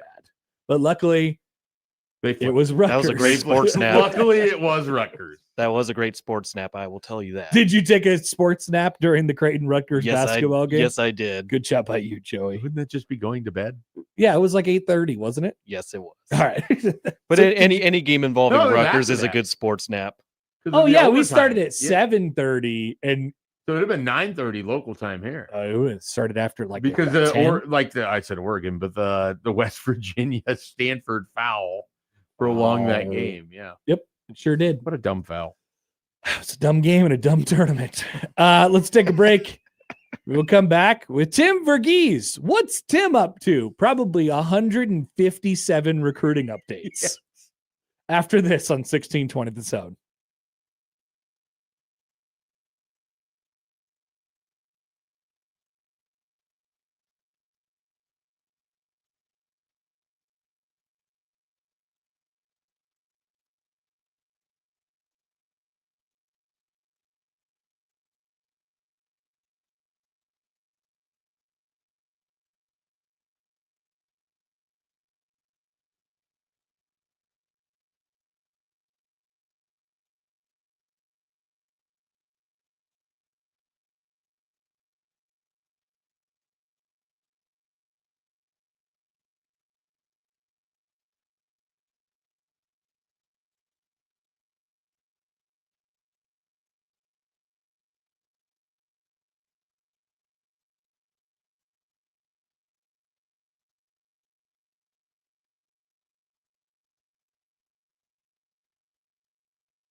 All right, welcome back. Happer and Schaefer, 1620 The Zone, 1620thezone.com. Connor Happer, Mike Schaefer with you. And we are joined now on the Prairie Flower Casino Zone hotline by our good friend, Tim Verghese from inside Nebraska.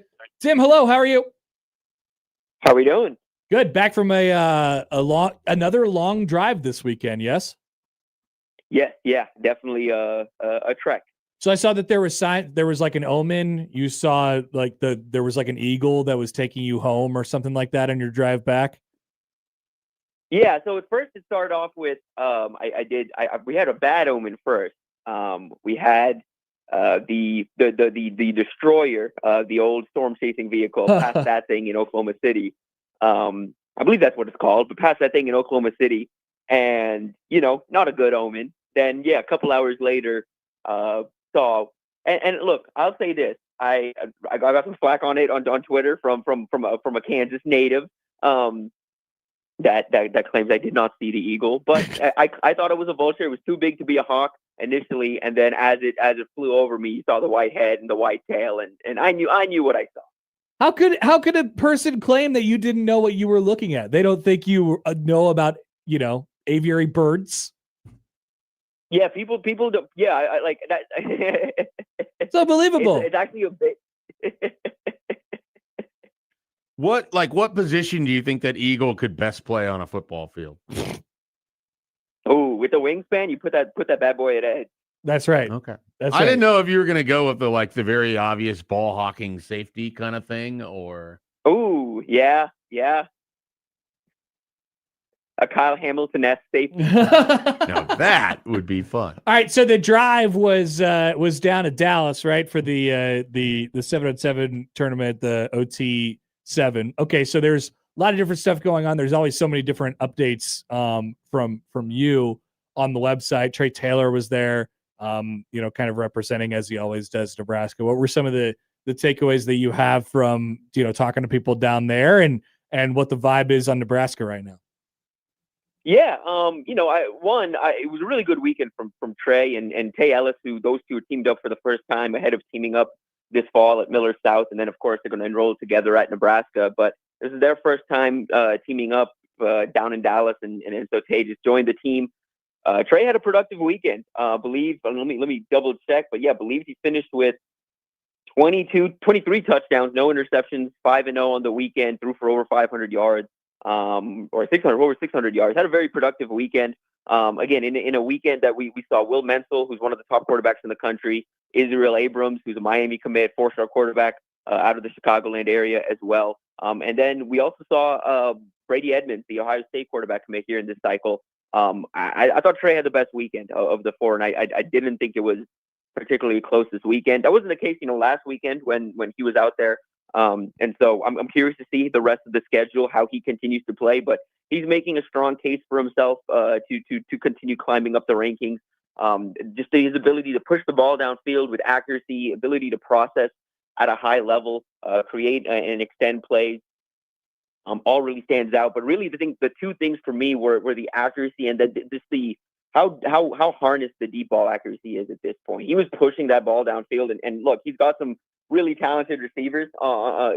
He's working with a couple 4-stars, some of the best receivers in the country, and plus, Tay Ellis joined the team this weekend, had 5 touchdowns, was on the receiving end of 5 of those touchdowns this weekend. But I think for Trey, it was just really good to see as well. Like, compared to some of these guys, how he's developing physically as well. The big question for him last offseason, big question for him coming out of his junior season. I don't think it's a question anymore. He looks good. He's physically developed. He can still afford to put on some more weight. But I mean, this is a guy who's going to play in college much heavier. I mean, much heavier than I think anyone really expected. I mean, he's close to 200 pounds now, thrown on the north side of 200 pounds at this point, and I think he's got room to add a good bit more without losing too much of his athleticism. So, really like where his frame's at. And then for Tay, it was my first time getting around Ellis, Nebraska commit out of Crowley, who's moving up to Miller South as well. Liked what I saw from him. I think for me, what was important for me was I wanted to size him up, get a feel for how big he is.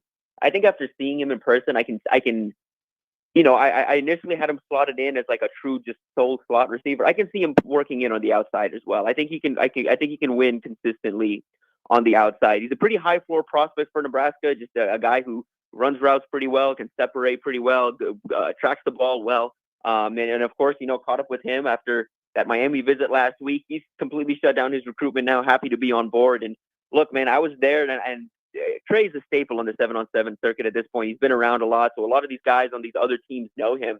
And same goes for Tay, but those two, it's less than what they say and more so how they act in terms of their Nebraska commitment. I would talk to multiple teammates. Daryl Hines Jr. is a 2028 4-star wide receiver, one of the top receivers in that 28 cycle, was playing with them.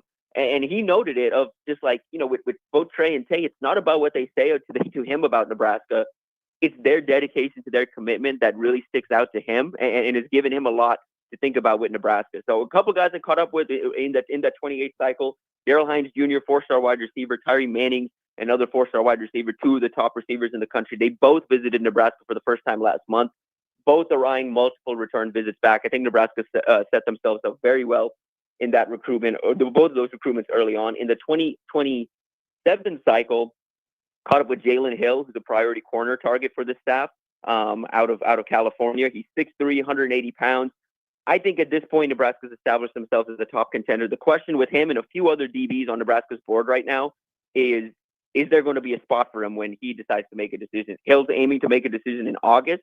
Nebraska already has a DB commit. They're working to add 2 to 3 more. That's really, I think, where they're at. And they're well positioned for a couple. So it may just be a matter of who gets in the boat first. And for Hill, he's got a few other official visits working to line up a few more. Nebraska's one. He's got set so far. Got one lined up with North Carolina as well. Washington, Texas, a few other programs still involved. This is a recruitment that at one point had USC and Notre Dame at the top. I think Nebraska's taken over as the top contender in this recruitment. We'll see where they stand coming out of official visit season and what a decision looks like. And then another DB target in the 27 cycle, Kamari Whitfield from the same high school as Danny Odom, Orlando First Academy. He's one who may not be ranked as high as some of these guys per the industry. He's a 3-star. He's 5'10", 185 pounds, but he's one of the only true nickel targets on the board. Nebraska's a few targets on the board that can play nickel. Whitfield's one of the guys that can is solely a nickel. Like, that is his best position. I think that's where he fits in best. He had a very productive weekend. He had 3 interceptions. Just really versatile. Was super sticky in coverage. Does a really good job of baiting cute quarterbacks into poor throws, and that's something that really flashes with him. Or poor decisions. Something that really flashes in these 7-on-7 settings with him. Nebraska's battling Florida primarily in that recruitment, but Oregon, Virginia Tech, a few others also in the mix. I think Florida's a school to beat right now, but he loved his first visit to Nebraska last month. Is hearing a good bit from Danny Odom and has loved the development he's seen from Odom. And so, look, there's ground to make up on Florida, but I think Nebraska can make up that ground with their official visit, which they already have set for June 12th through the 14th. And then one last note on my end. Micah Rhodes, 4-star running back from my high school, my alma mater, Klein Oak, down in Houston, Texas. Nice. He's number two running back in the country here in this cycle. And he's talented. He stands right around 5'10", 180 pounds. Former Oklahoma commit, only decommitted because DeMarco Murray departed for the NFL. So he's reopened his recruitment, and I think Texas is the program to beat. But he does, now that he's opened things back up, he does want to look at some national schools. Nebraska is one of them. Jamar Mosey has been down to Klein Oak multiple times. Rhodes has been hearing from Mosey, Nebraska staff. And then while I was there talking to him, Tay Ellis walked over to him and put his peer recruiting hat on and was telling Rhodes to get that date set and why he should come out to Nebraska. So that's a name to keep an eye on moving forward. I know Nebraska's making some moves. They had the number 1 running back in the country, Zayden Jernigan out of Louisville, Mississippi, in the 28 cycle on campus last month, working to get the number 2 running back in the 28 cycle on campus later this spring. So, Tim, you mentioned with Jalen Hill and Kamari Whitfield fits in this as well. Like, Nebraska has a number of defensive back targets that they really like, and a lot of them are high-end guys. Obviously, they picked up Danny Odom last year. What is it about Addison Williams that has allowed him to be so successful on the recruiting front? Because it seems like he's connected pretty well with a lot of these guys, and relative to maybe some other positions, some of the highest end talent Nebraska appears to be chasing can be found in the secondary. Yeah, the one word I think that keeps popping up with DB targets I talked to with Addison Williams is authenticity. His ability to build relationships, and when these guys are being recruited by other programs, they don't really know. For some of the programs, they don't really know where they stand. They don't know, and I think Williams does a really good job of letting them know exactly where they stand on the board, what role they would have. And really this spring, what I've been impressed by talking to some of these 27 DB targets and defensive targets in general, in addition to the effort that Williams has put in, these guys get to campus, and Rob Orich, for some of these top targets, Rob Orich has a game plan for them. Like, he's got a set, here's what you'd fit into the defense, here's our timeline for when you'd contribute, here's, like how we see you fitting in, here's the different positions we'd have you play, here's a little bit of like, here's who you should be watching in spring practice. And that stuff sticks out. I think for Nebraska, they've done a really good job of selling this scheme since Rob Orich has gone on board. And you pair that with the relationships that Williams has built. I mean, look, Kamari Whitfield, that's the guy who's been recruiting since Whitfield was a freshman. Same goes for Corey Hadley, a 4-star safety, top 10 safety in the country out of Sandy Creek in Georgia. Williams was the first to offer back at UCF and has maintained that relationship since. And that goes with everybody across the board. Even, a couple weeks ago, Tavares Harrington made his first trip to Nebraska. And again, the word around that coming out of it was just the authenticity about Nebraska. There's no BSing, and that's the big thing that I think sticks out about him to a number of recruits. Tim, I wanted to ask you one more follow-up before we let you go on Trey Taylor, who we talked about a bunch before, and you mentioned, we oftentimes talk about him as a peer recruiter and how good he is at that sort of thing, and how good his personality is, and being in the center of it all.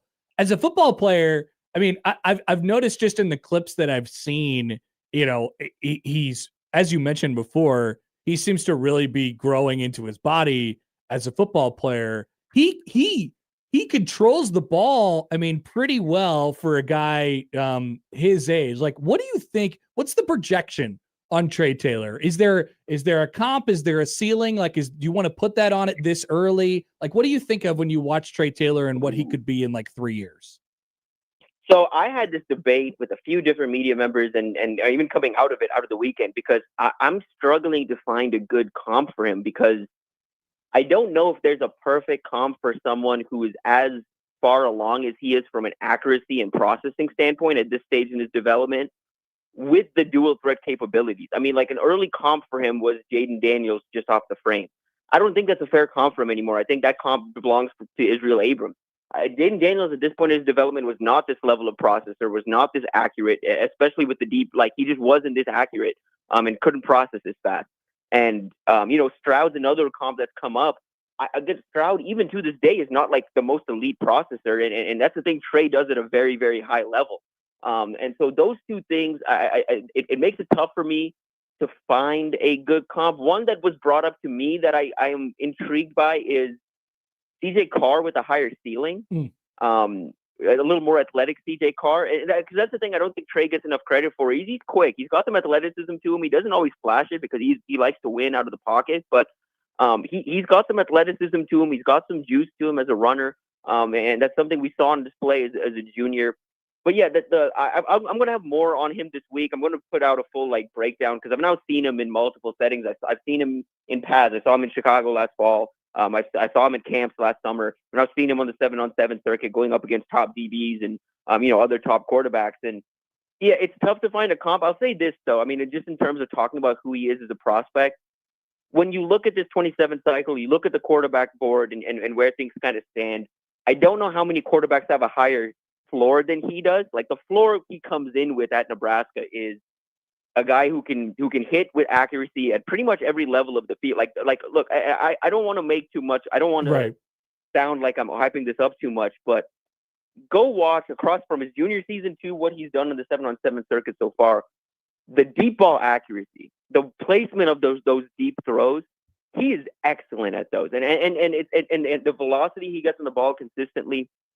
So in general, I think he's a guy who's going to come in with an opportunity, one, to contribute early, and potentially compete for the starting job as a freshman. But he's a guy who projects to and he's efficient. He completed over 80% of his passes as a junior. So there's a lot in there. He comes in with a high floor. I think the question for me and a question for a lot of people is what's left.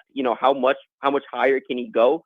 But there is a legitimate higher ceiling up there too. So he's a guy who sometimes gets some flack within this class because he may not have like the ceiling that some of these other quarterbacks in the cycle do. But he absolutely does have a untapped ceiling that I think Nebraska can tap into. That with some physical development, as he continues to kind of diving into Nebraska's playbook and evolve a little bit as a player too. Like I said, he primarily wins out of the pocket. I'd like to see a little more of him, like off RPOs, off some option plays, things like that, because I think he can evolve his game a little bit that way. But the stuff he can do in the pocket right now gives him a really good shot to be just a high level contributor at the next level, regardless of. I mean, obviously, he's firmly committed to Nebraska, but I think regardless of where he would go, he's a guy who projects to be a very high end contributor at the college level within 2-3 years in his career. All right, Tim, we will let you go. Appreciate the update. Great stuff as always. Have a good rest of your week. Appreciate you guys. Tim Verghese from Inside Nebraska. You can get inside the brain of Tim Verghese if you just subscribe Inside Nebraska. I'm getting excited about Trey Taylor as a player. I kind of am. Like, all the conversations about him and moving and tweeting and crap like that. But like, I think he's gonna be a good player. Your mic's off. What hilariously, Nebraska's recruiting efforts have been like phenomenal, and no one's really paying attention because it's not the portal. But it might actually be favoring them a little bit in some ways. Maybe we could discuss that for a minute or two. Any thoughts from you all? 402-951-1620. We will be back and round out the 8 o'clock hour when we return on 1620 The Zone.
I just saw that Matt Rule is continuing to enjoy his time off.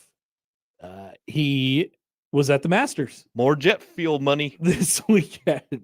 So far we have seen him in Paris and at the Masters. Wait, he was at Paris? He was in Paris. I think the Nebraska Athletics took several people from the athletic department down there for the Masters. Yeah, it looks like. So I saw a Facebook post that, by the way, the Facebook AI posts have just been absolutely crushing it. Is Matt going to do something with this? Were we supposed to come up with them and see if he believed them or not?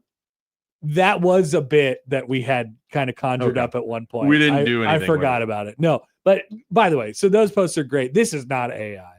It's from the UNL Hospitality, Restaurant, and Tourism Management program, aka HRTM. And they said, there are Huskers everywhere you go. Some of our students ran into Coach Matt Rule at the Masters today. Hashtag go big red. Hashtag Husker power. And there they are. Matt Rule hanging out, doing the Nebraska finger point thing, and wearing a Masters shirt. Yeah, I'm pretty sure DBK was down there on behalf of Nebraska Athletics as well. So does he just have to, like, how does he get in? What's his path? He's got to know a member or two. Yeah, I'm sure that there's some element of this. Well, so like Nebraska used to do like alumni trips there. And so I don't know if there's some Nebraska connection to Augusta or not, but I feel like every year I get closer and closer to being able to go. Just not to actually being able to go, but to knowing someone that could eventually be like, one day I will meet the person who will bridge the gap for me between me and the Masters. Have you figured out, if you won the lottery, who the other 3 spots would go to? Absolutely not. It's a bridge that I will cross when I get there. Would your wife be one of them? Yes. Would she demand to go? No. But you would take. I think so. Okay. Does there have to be another one? You get 3 to come along with you? Yeah, I think so you get 2 more. You get 4. You get the access to buying 4 total tickets, assuming you're using one of them, because that's how you're getting in. So then you get to take 3 other people. That's a tough one. I don't know. I've thought about this a lot. Yeah, I haven't. So do you have an answer? No. It would you don't have a public answer? I don't have a public answer for sure. But I don't even really have a private answer. Okay. Like, I know my wife would be one of them. Uh-huh. So then it's like, okay, do you go with another couple? Do I feel compelled to take my brother and brother-in-law? Do I, I want to take people that care. Like, I don't want to waste this experience on anyone. Yeah. So it becomes a real, thought out thing. Oh, if you're taking your wife, you probably want to do a couple things. That sort of seems what it would be.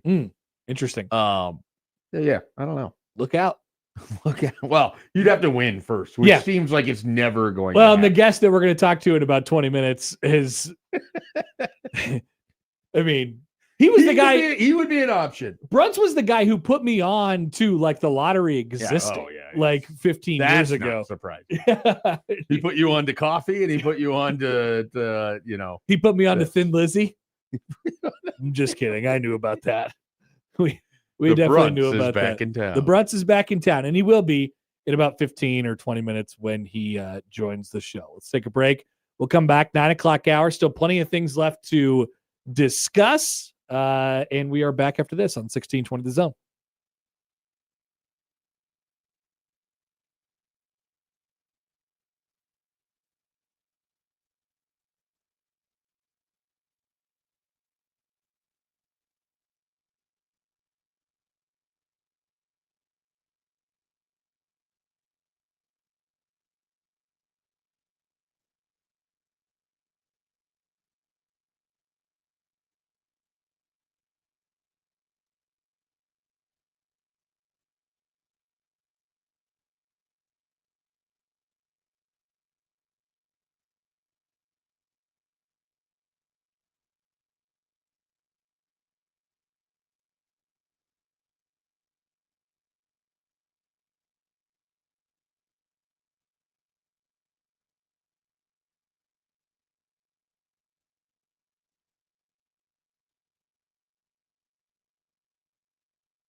Here's a move that I really love that I would be really stressed out about if it happened to one of the prominent members of my college basketball team.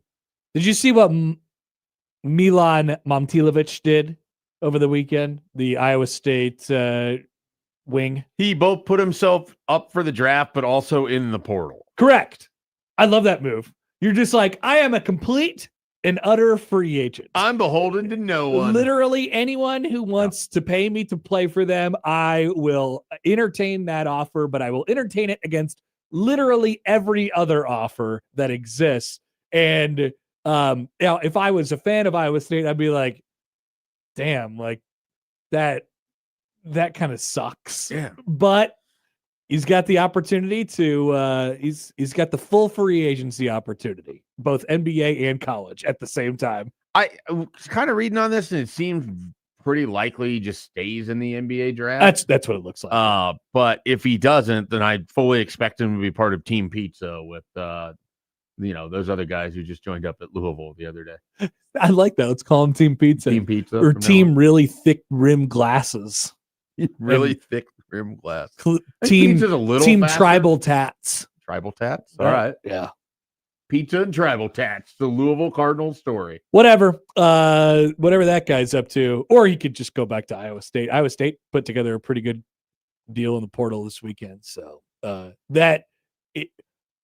chances, I mean, you're a 6'8" guy or 6'7", 6'8" guy who shoots 50% from three. There's probably a place in the NBA for you. Chances are Fred Hoiberg called you at least once.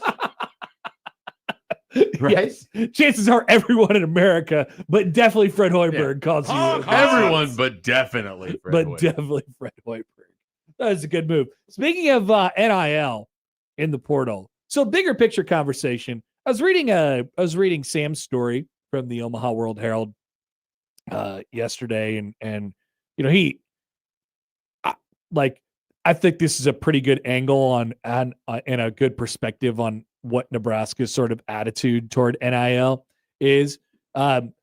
He writes this: asked if Nebraska's basketball 3-year successes, including this year's Sweet 16 appearance, would be attractive to prospective transfers, Fred Hoiberg replied, quote, "It doesn't matter. It doesn't matter." And that was his response. Sam writes, that's a plain spoken, it doesn't matter from a guy who's smart as a rocket scientist, and it came out quick. As a bottom line to the world he navigates by the hour, the world that he later sent a starter, Berke Buchtengel, in search of greener pastures. After repeating the line, Hoiberg raised his left hand, rubbing thumb and forefinger together in the universal sign for money, right? Quote, "It's, do you have this?" Hoiberg said. And Sam writes, fueled by success, the NU men have more this money than they did last year. Athletic Director Troy Dannon told me earlier this year at the NCAA tournament, Tom Chattel put a figure on it, $8 million. That sounds right. A combination of rev sharing dollars and over the cap NIL money. And then it talks about Nebraska and how they, in basketball, building relationships with guys and stuff like that. $8 million is not at the top of the line as far as college basketball roster is concerned. We know, especially not compared to Team Pizza, who's paying two guys more than that. Team Pizza. Team Pizza is, they must be pretty good next year. I guess we'll have to see. And then football, it's sort of the same story, right? We have money. We're excited about what we have. We have enough to compete. We feel like we can win some battles. We are not money whipping people. We are not at the top of the spending tree as far as college basketball and college football is concerned. And guess what? I like it. And so there will be these responses where Nebraska will lose some battles in the portal, whether it be football and basketball. They'll just lose. And I believe and I think that is a reality or a something that you have to accept. If you lose a couple battles, you just have to live with it. And if you win, and if you do what Nebraska, what I think is in the DNA of their athletic department and their programs, which is to be greater than the sum of their parts, and not think about any individual one piece really more than another. I don't want them to be like, quote unquote, all in on NIL. So we'll paint this out to be this negative picture of like, is Nebraska really all in on NIL? And the answer is no. The answer is no, not compared to some of their peers. Yeah. But I don't want them to be some of their peers. I want them to do how I want them to operate business how they should. And that is not with just senselessly throwing money at prospects in the portal. And I think they have a lot of other stuff that they want to do too from a money perspective. At Nebraska, that's always been the thing. It's the infrastructure, right? It's the student athlete experience. They're building basically a brand new football stadium. You have this new facility that just went up. You have great facilities all across campus for each of the sports teams. You have great academic support and all these, like that infrastructure takes money and it still has to be there. And that's money where, according to some of the big spenders around college football and college basketball, that's just money you're not using on NIL. Yeah. And for Nebraska, it's better used this way than it is on money whipping teams in the portal. Well, and do you remember like NIL sort of heats up at the forefront of the conversation, and it becomes like schools are going to have to pick what sports they want to be good at and all of this. And then weirdly, since that conversation, Nebraska's become good at a lot of things, or has had transcendent seasons and with a lot of things. And I think it's because they haven't taken just a singular, like, we're going to blow this out for one particular budget, or they are still trying to be competitive in a lot of ways. They are trying to get their coaches to, be smart and economical about how they spend, where they spend, what they choose to emphasize. It doesn't mean that they're cheap or frugal, because to keep Bryce Sanford, you weren't going to be cheap or frugal. Right. And to keep Braden Frager, you weren't going to be cheap and frugal. It may prevent you from being able to add one of the 5 biggest big men in college basketball. But so too might have been your system or how you want to play or anything else. I'm just saying, like, walk around Nebraska's campus and tell me that they're cheap or frugal. Like, that would be the most idiotic thing you could possibly say. Now, are they going to throw $5 million at an individual player? Probably not. Yeah. And you got to be willing to live with that. I'm just, if I know everybody, for some reason, we have become obsessed with throwing the most, like spending the most money on NIL. Some people have. I don't get it. Like, I just don't get it. Now, that's not to say that there aren't economical things that they could do. I have a lot of like reservation that Matt Rule is going to be able to flip things with his football program, because he's hired 700 people to be on his staff. Sure. Now, there's flexing your ability to do things, and there's like, does this make sense? Now, he would argue that getting more one-to-one coaching or whatever else from an individual position standpoint can enhance their program. That remains to be seen for me.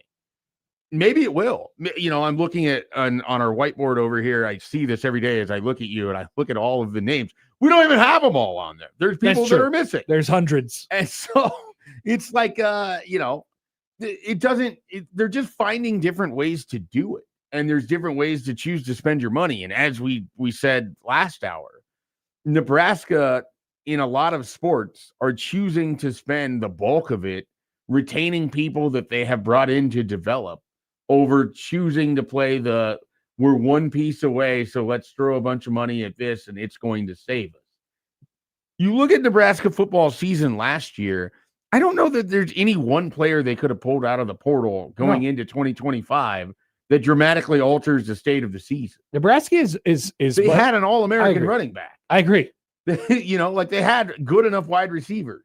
So, I mean, once again, because you've seen it happen a couple of times in college athletics. You saw what, Texas Tech football did, and you saw what Miami football did, and you saw, what's the basketball example of this? Michigan. They obviously went out and they spent. You saw what Michigan basketball did in this, and they're like, whoa, that's all we have to do? Just spend $15 million and we can win a national championship for basketball, and spend $65 million and we could win a national championship for football. Sure, it's an option for you. It doesn't guarantee you anything. It doesn't guarantee anything. Bill Self in Kansas and Kentucky spent a ton of money and got nowhere with it. I am much more comfortable, and I think it fits Nebraska a whole lot better to spend their money on the stuff that they have always spent their money on, which is having the best infrastructure in the preparedness and the readiness, both from a student athlete perspective and from a coaching perspective, to be able to put those people that they get in the program and develop them in the best position, because that's what they're going to have to do. They're going to have to develop and retain at a high rate. Yes, they'll be active in the transfer portal, and this is broad strokes, right? Football and basketball. Yes, they'll be active in the transfer portal. Yes, they'll spend money and do all those things. But if one side of the scale is player acquisition, like to the spending money scale, if one side of it is player acquisition and the other side of the scale is facilities and like brick and mortar stuff that athletes use, I'm going a whole hell of a lot closer to that one than I am player acquisition. I just am. And I think that's an option. It's an option for a lot of teams and a lot of universities. And I just think I just so happen to think it fits Nebraska pretty well. Not that they're not doing the other thing at all. They are. But I just see athletic departments, senselessly throw money at players just because there's an outrage on social media that they're getting beat out and they feel like they're poor on the market. Well, I mean, I think Louisville's was a reaction to we haven't gotten to the Sweet 16 in a few years, or we haven't been as, this isn't the program that won a national title under Pitino, so how do we get back to that? And so it shouldn't surprise people. I mean, you said it last week, the initial returns for Nebraska basketball on the portal, everybody had these wild and crazy dreams of, we're going to get all the best players now because we just went to the Sweet 16 and who wouldn't want to play for us? And we're going to get all this money and look at all the fan support and all these different things. It turned out it wasn't like that. And it wasn't going to be like that. It was never going to be like that. What it has been like is the head coach has done a really good job of identifying all Big Ten first team caliber players using the system of which he's used, not going out and trying to buy the best player that he can money. Right. I mean, again, there's a time and place where you're going to have to spend money and you're going to have to be smart about it. That's why when we were talking about Drew Felder and it's like Nebraska had an amount that they probably were comfortable with. They know that he wants more. They still were able to have the visit. It doesn't mean that they can't get him. It's just a situation where they have to figure out how to make it all work because you just have a finite amount of resources. And I think sometimes that's better because if it's just an open checkbook, it seems like that should work. But there's a whole lot of stuff that comes along with that too. And you have to be able to have the coach and the people that can manage all of it as well. Yeah, I'm getting, if it's me, I'm getting players that fit, creating a system, getting players that fit what I want to do and putting them in a position to succeed once they get here. And yes, there, like we've continued to say, there are going to be moments where you, I think, at times have to think about what you're willing to sacrifice to get a player, of course. But, to a certain point, your identity of your athletic department is what it is. And Nebraska's is what it is. And I think they're in a pretty good spot right now. I really do. Let's take a phone call on the Prairie Flower Casino Zone Hotline. I think this is about a different thing, but I'd love to talk about the Masters with Todd. Hi, Todd. What's up? Hey, how are you guys today? Good.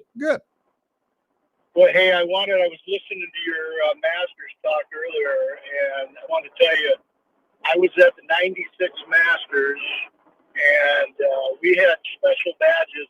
We were the guest of 1959 Masters champion Art Hall. Whoa. Wow. How'd you pull that off? Well, my one of my best friends, I won't name his name, but he's in the Arizona Golf Hall of Fame, and Gary McCord and Peter Costas did their golf school out there, and so we stayed with the guys from CBS.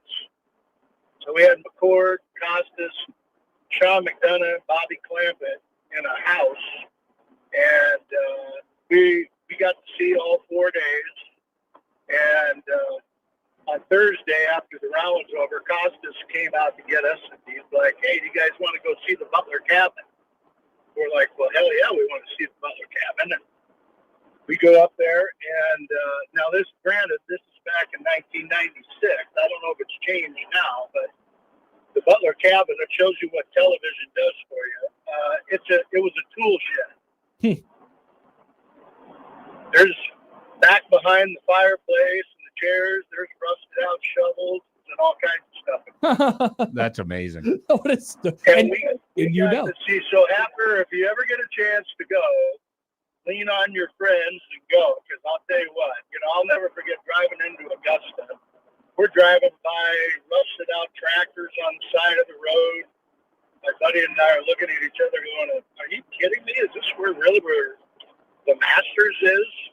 And I'll tell you, when you walk through those gates, you thought you died and found them. Crazy. Todd, what an experience. Don't worry, by the way. If I ever get an invite, I'm dropping everything immediately. Oh my God. It's well worth the effort. I mean, it's an amazing place. Thank you, Todd. Thanks for sharing that story. Appreciate it. Man, I mean, every time I hear anybody's firsthand account, it's like most of it is talking to my father-in-law over the weekend, who was there on early in the week. Like, you don't even really begin to say the right things or ask the right questions, and like, so you can't really even comprehend what it is, and then you can't show anybody what it was like because there's no pictures of it. It's just the mystique. Like, which I sort of is so good. Yeah. In an era in which everything is visible or you can Google it all, like, there's still something that holds some level of mysteriousness. Absolutely. I appreciate that. I really do. I do too. So thanks for the call, Todd. Thanks for sharing with us. Appreciate it. We'll take a break. One guy who's probably, if he was listening, rolling his eyes at what Todd was saying, because he was thinking, why can't I be like that? Michael Bruntz joins us next on 1620 The Zone.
Broncos country, let's ride.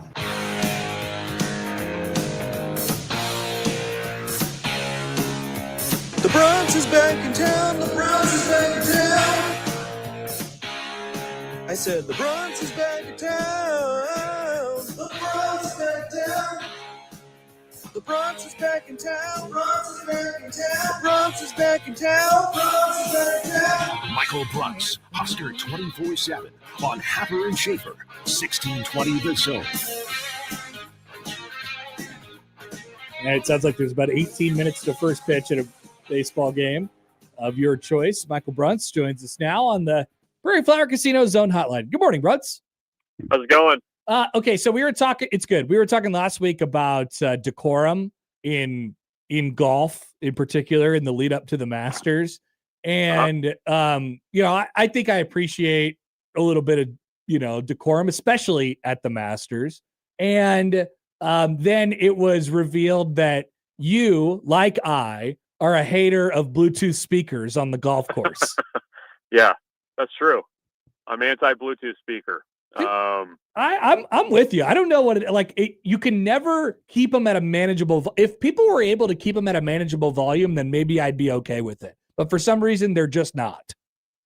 And it's not like a Judge Smales thing either. I'm not wanting people to not gamble at Bushwood. But I don't I go play golf to unplug and to just wander in with my thoughts, and I don't need somebody rolling up with some Jason Aldean blasting out of a Bluetooth speaker when I'm trying to hit an approach shot. Just leave me be. That's all I want. It always is Jason Aldean. I know. I didn't expect that. I was going to ask you, what would be your 3 worst possible songs to have playing on already an experience you hate?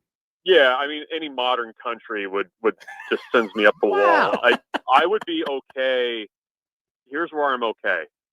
If you want to do a little yacht rock on your Bluetooth speaker at a reasonable volume, I'll go along with that. Music your dad cleaned his garage out to, is that basically the playlist that you want here? Yeah, if you're driving down the fairway playing I'm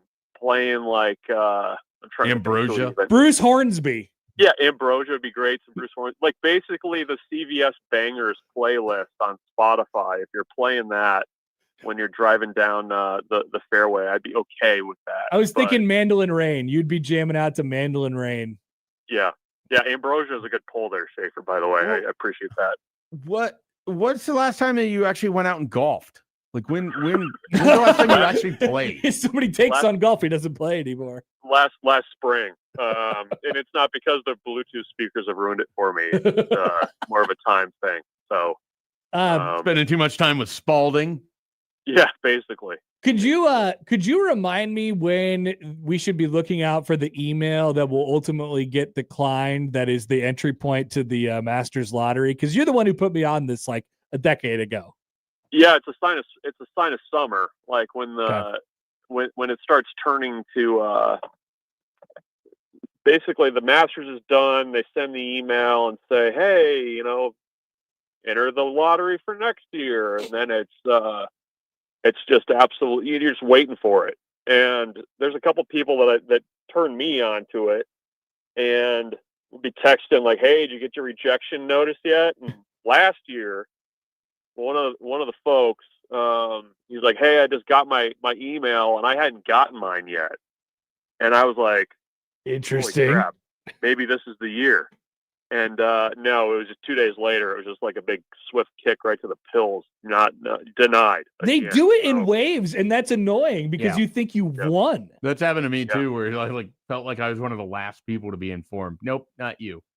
I've actually to try to hedge a little bit. I've started entering the ballot for the British Open tickets as well. So I'm trying to double down to see if maybe I can get a little bit luckier across the pond. Yeah, there you go. Incredible. Put the coins in multiple fountains. What a strategy. See what happens. All right, Brad. So let's go to Nebraska baseball. Man, what a series this weekend with Oregon. Ultimately, I don't know what we learned from a baseball perspective for Nebraska. It wasn't like their their shortcomings came back to bite them. They were just in 3 really tight games this weekend and ended up falling short in 2 of them. Like, were you able to pick up anything from a baseball perspective that led to them losing this?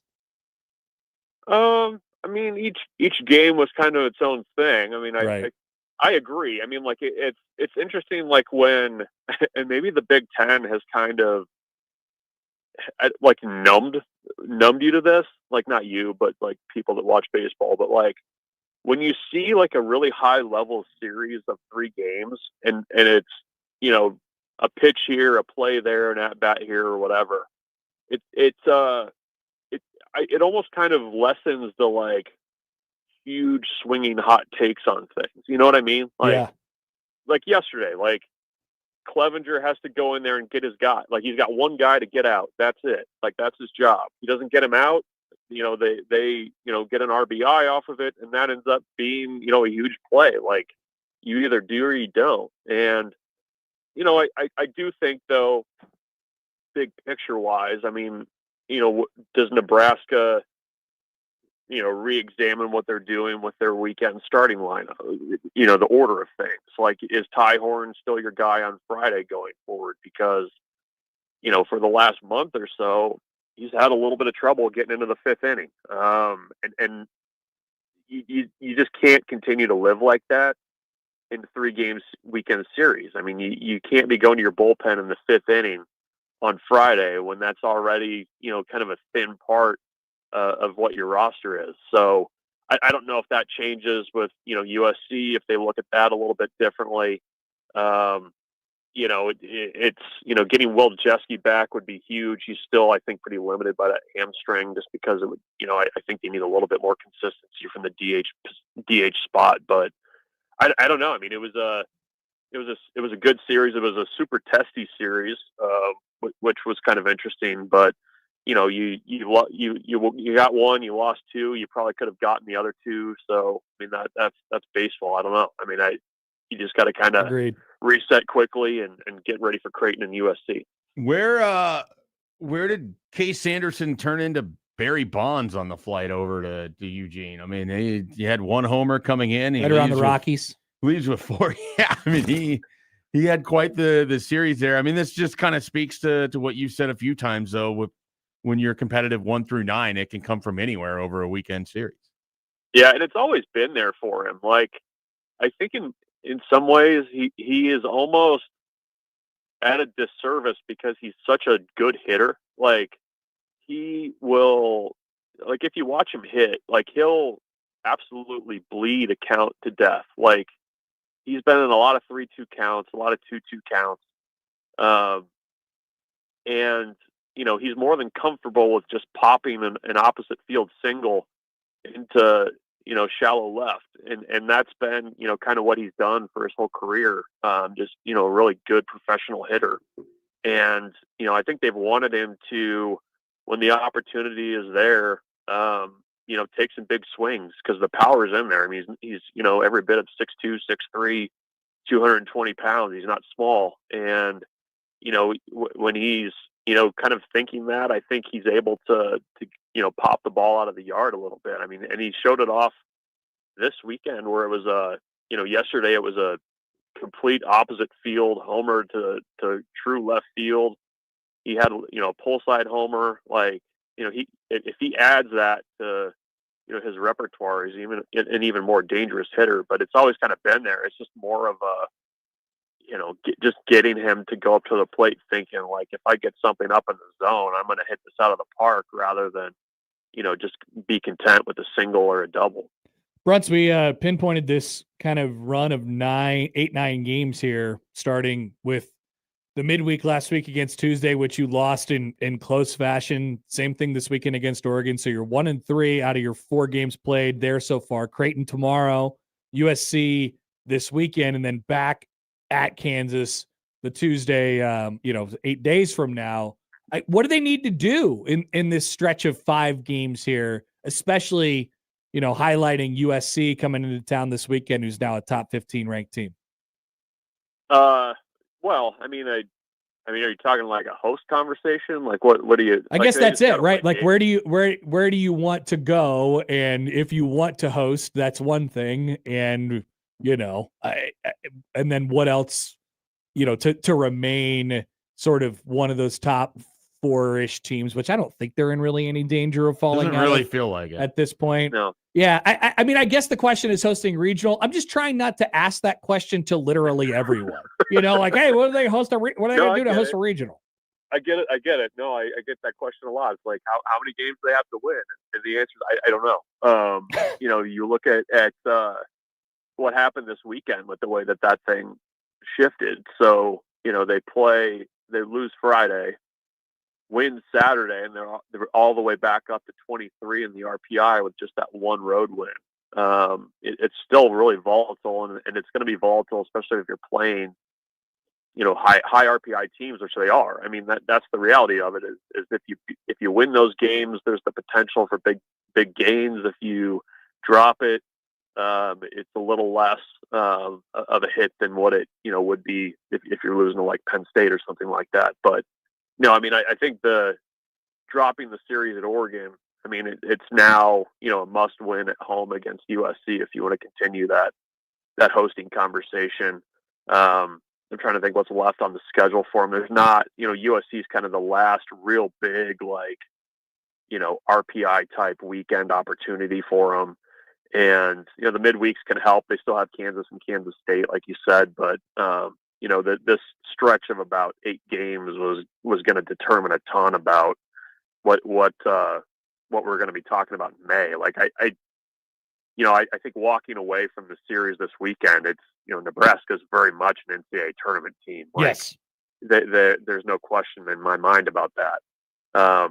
But there's work to do in the hosting conversation if you want to continue to have it. You got to win this series against USC. You're probably having to go down to Kansas and get a win. You can't stub your toe on the back half of the Big Ten schedule, which it features a number of kind of 100 RPI-ish type teams, Iowa, Ohio State, those types of teams. So they've got to get the ship righted this week if you want that conversation and to continue. Brunts, it is April 13th. Have you considered that you won't have to go to a spring game this Saturday or next Saturday or last Saturday? Like, it's over. Like, has it been weird to adjust with the lack of spring football in April? Yeah, it's been quiet. It's been odd. And it's been especially whiplashy given that, Nebraska played their red-white game the last couple of years or whatever they wanted to call it, the last weekend of April, so like we'd still be 2 weeks away. But no, it's been strange, being moved on from spring ball. And I mean, we're still, coaches don't go on the road recruiting for another couple weeks, the June camp season and everything that Nebraska is going to do with that. We're still months away from that. So maybe it's been okay because you're laser focused on transfer portal and guards from Quinnipiac that shot 39% from the 3-point line last year. I mean, just as an example, I don't actually have a player in mind, but you can focus on things like that. Yep, and how much money that they will make in the transfer portal, which is according to some people. Talking about bags. Yeah, talking about bags. All right, Bruds, great stuff. We will see you tomorrow at the ballpark. Yeah, you're coming down to our house, huh? That's right. I'll be in my cubicle over there, yelling and screaming and seeing. It is a cubicle, isn't it? Seeing whose voice can get over the BT. Is it on TV tomorrow? I believe it is. Is this the public media one? Or is that the last game is the public media? Maybe they're both. I'm not sure. But whatever it is, I mean, there's going to be dueling. It's BTN. Home. Okay, perfect. Dueling home radio broadcasts to see who can yell louder to get on the BTN call. Whoever's doing that. Nice. Game. I look forward to it. All right. See you, Bruds. Yeah, see you. Michael Bruds, Husker 24/7. Exciting. I don't know who's doing the game on the BTN tomorrow, but it's good. It's not poor college kids. Well, it could be. I mean, maybe they just promote them. Did they go from BTN Plus to now they're just BTN material? Maybe some of the BTN, they used to put the Student U games on actual BTN. Yeah. Probably not that, though. I'm guessing they'll have an actual. It'll be on live television. All right. Also, it'll be on Joey, 1620 The Zone. Yep, it'll be on 1620 The Zone. Perfect. 1620 The Zone. We are back after this to round things out on 1620 The Zone.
I've just seen another Joey leak. Oh, another leak. It happened. You probably didn't even know, Joey, because you probably scheduled these out Yes, for the entire month. I scheduled these at 9:40 in the morning. I have an NFL schedule prediction. We are going on to Thanksgiving. By the way, The good stuff. NFL actual schedule comes out in a month. Should be a month from today. And Joey's prediction for what will happen on that schedule will be coming out on May 1st. Yes. But right now, we are leaking what will be on the prediction. What is the circular like coin in the bottom corner? That's the Thanksgiving coin. Yeah, that's the John Madden coin. Yeah. Okay. It like just does not look like John Madden in that for me. I think because the headset looks like it's a beard, and then it's like imagining John Madden with a beard. I don't think you're seeing it right, Schaefer. That looks like John Madden to me. I typed in NFL Thanksgiving logo, and that's one of the things I found, and I wanted to use it because I like John Madden. He's Mr. Thanksgiving He likes John football. Madden.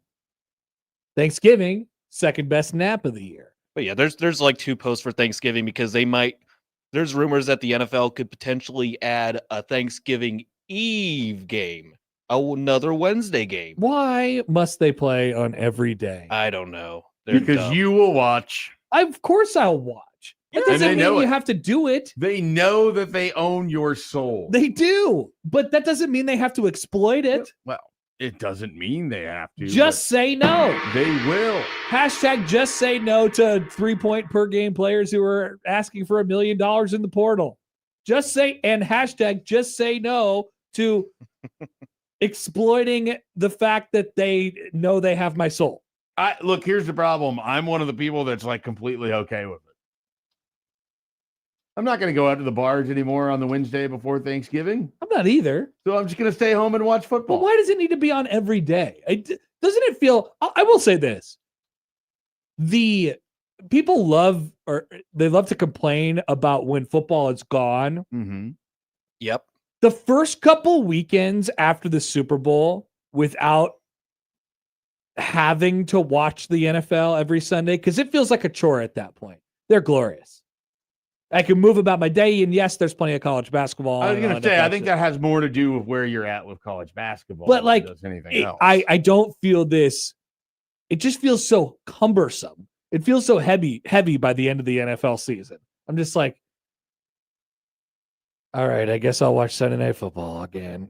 By the end. I love the games. I love the games. Don't get me wrong. Yeah. I love the games, but it just feels like a chore by the end. I don't think I share. Normally, we're not terribly far apart on some of these things. This is not one that I think I share the same cumbersome feeling for. You don't feel like a nice... Probably because by the end of the football season, I'm dead inside. Here's a question for you, Schaefer.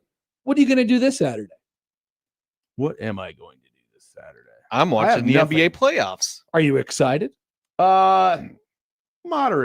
I don't know what... So the thing is, when I have nothing, it ends up being stuff around the house I have to do. Sure. So I'm not probably thrilled about that. But I do like the fact that it could be anything.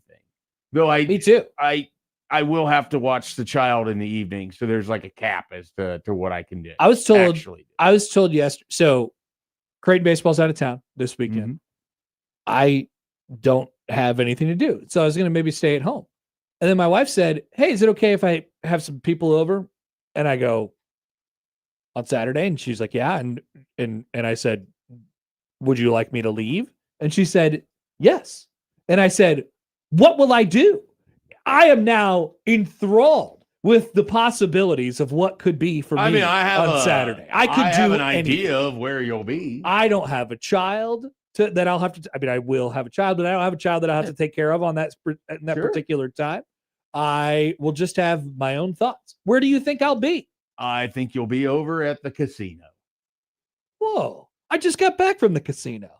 Yeah. I don't know. I'm not sure. You think you'll be at a local establishment? Maybe I'll see what McMaster's up to. Well, he'll be at the casino. I don't want to go to the casino. That's your second option. Find out what McMaster's doing. I can always lean on McMaster for a guy who, just say, what are you up to? And then he'll have something. I which don't is know. a He good- might want to be hanging out with like older people at poetry readings or something because he's shifted his life priorities so much. I briefly checked like a flight to Chicago, and I was like, do I want to go to like Are a the Cubs Royals game? at home? The Royals are in New York. Oh, that's right. Yeah. So I did check that out. It's you can't do it in a day. Not feasible. No, not feasible. Not feasible. Disappointing. But we have a lot of options for Saturday. And the point is, I love this. It's open. I don't feel the need to sit around and watch football at a dark sports bar. I could just do me. So I don't know. Maybe I'll go to the zoo or something. You could go to the zoo by myself. That'd be unique. So if anybody wants to tell me what to do on Saturday, let me know. 402-951-1620 or tweet at us at HappenShafe. Just watch your Denver Nuggets on throughout Saturday. the week. No, I am not going to watch the NBA playoffs until the next weather week. stinks, so you won't go golfing. I know that. The weather's going to be bad? It's not going to be great. Ah, crap. That hurts. All right. Well, let me know. And we will figure that one out throughout the week. That will do it for us today on the show. If you missed anything, 1620thezone.com is where you can find it. Let's do a crossover with Matt coming up after this.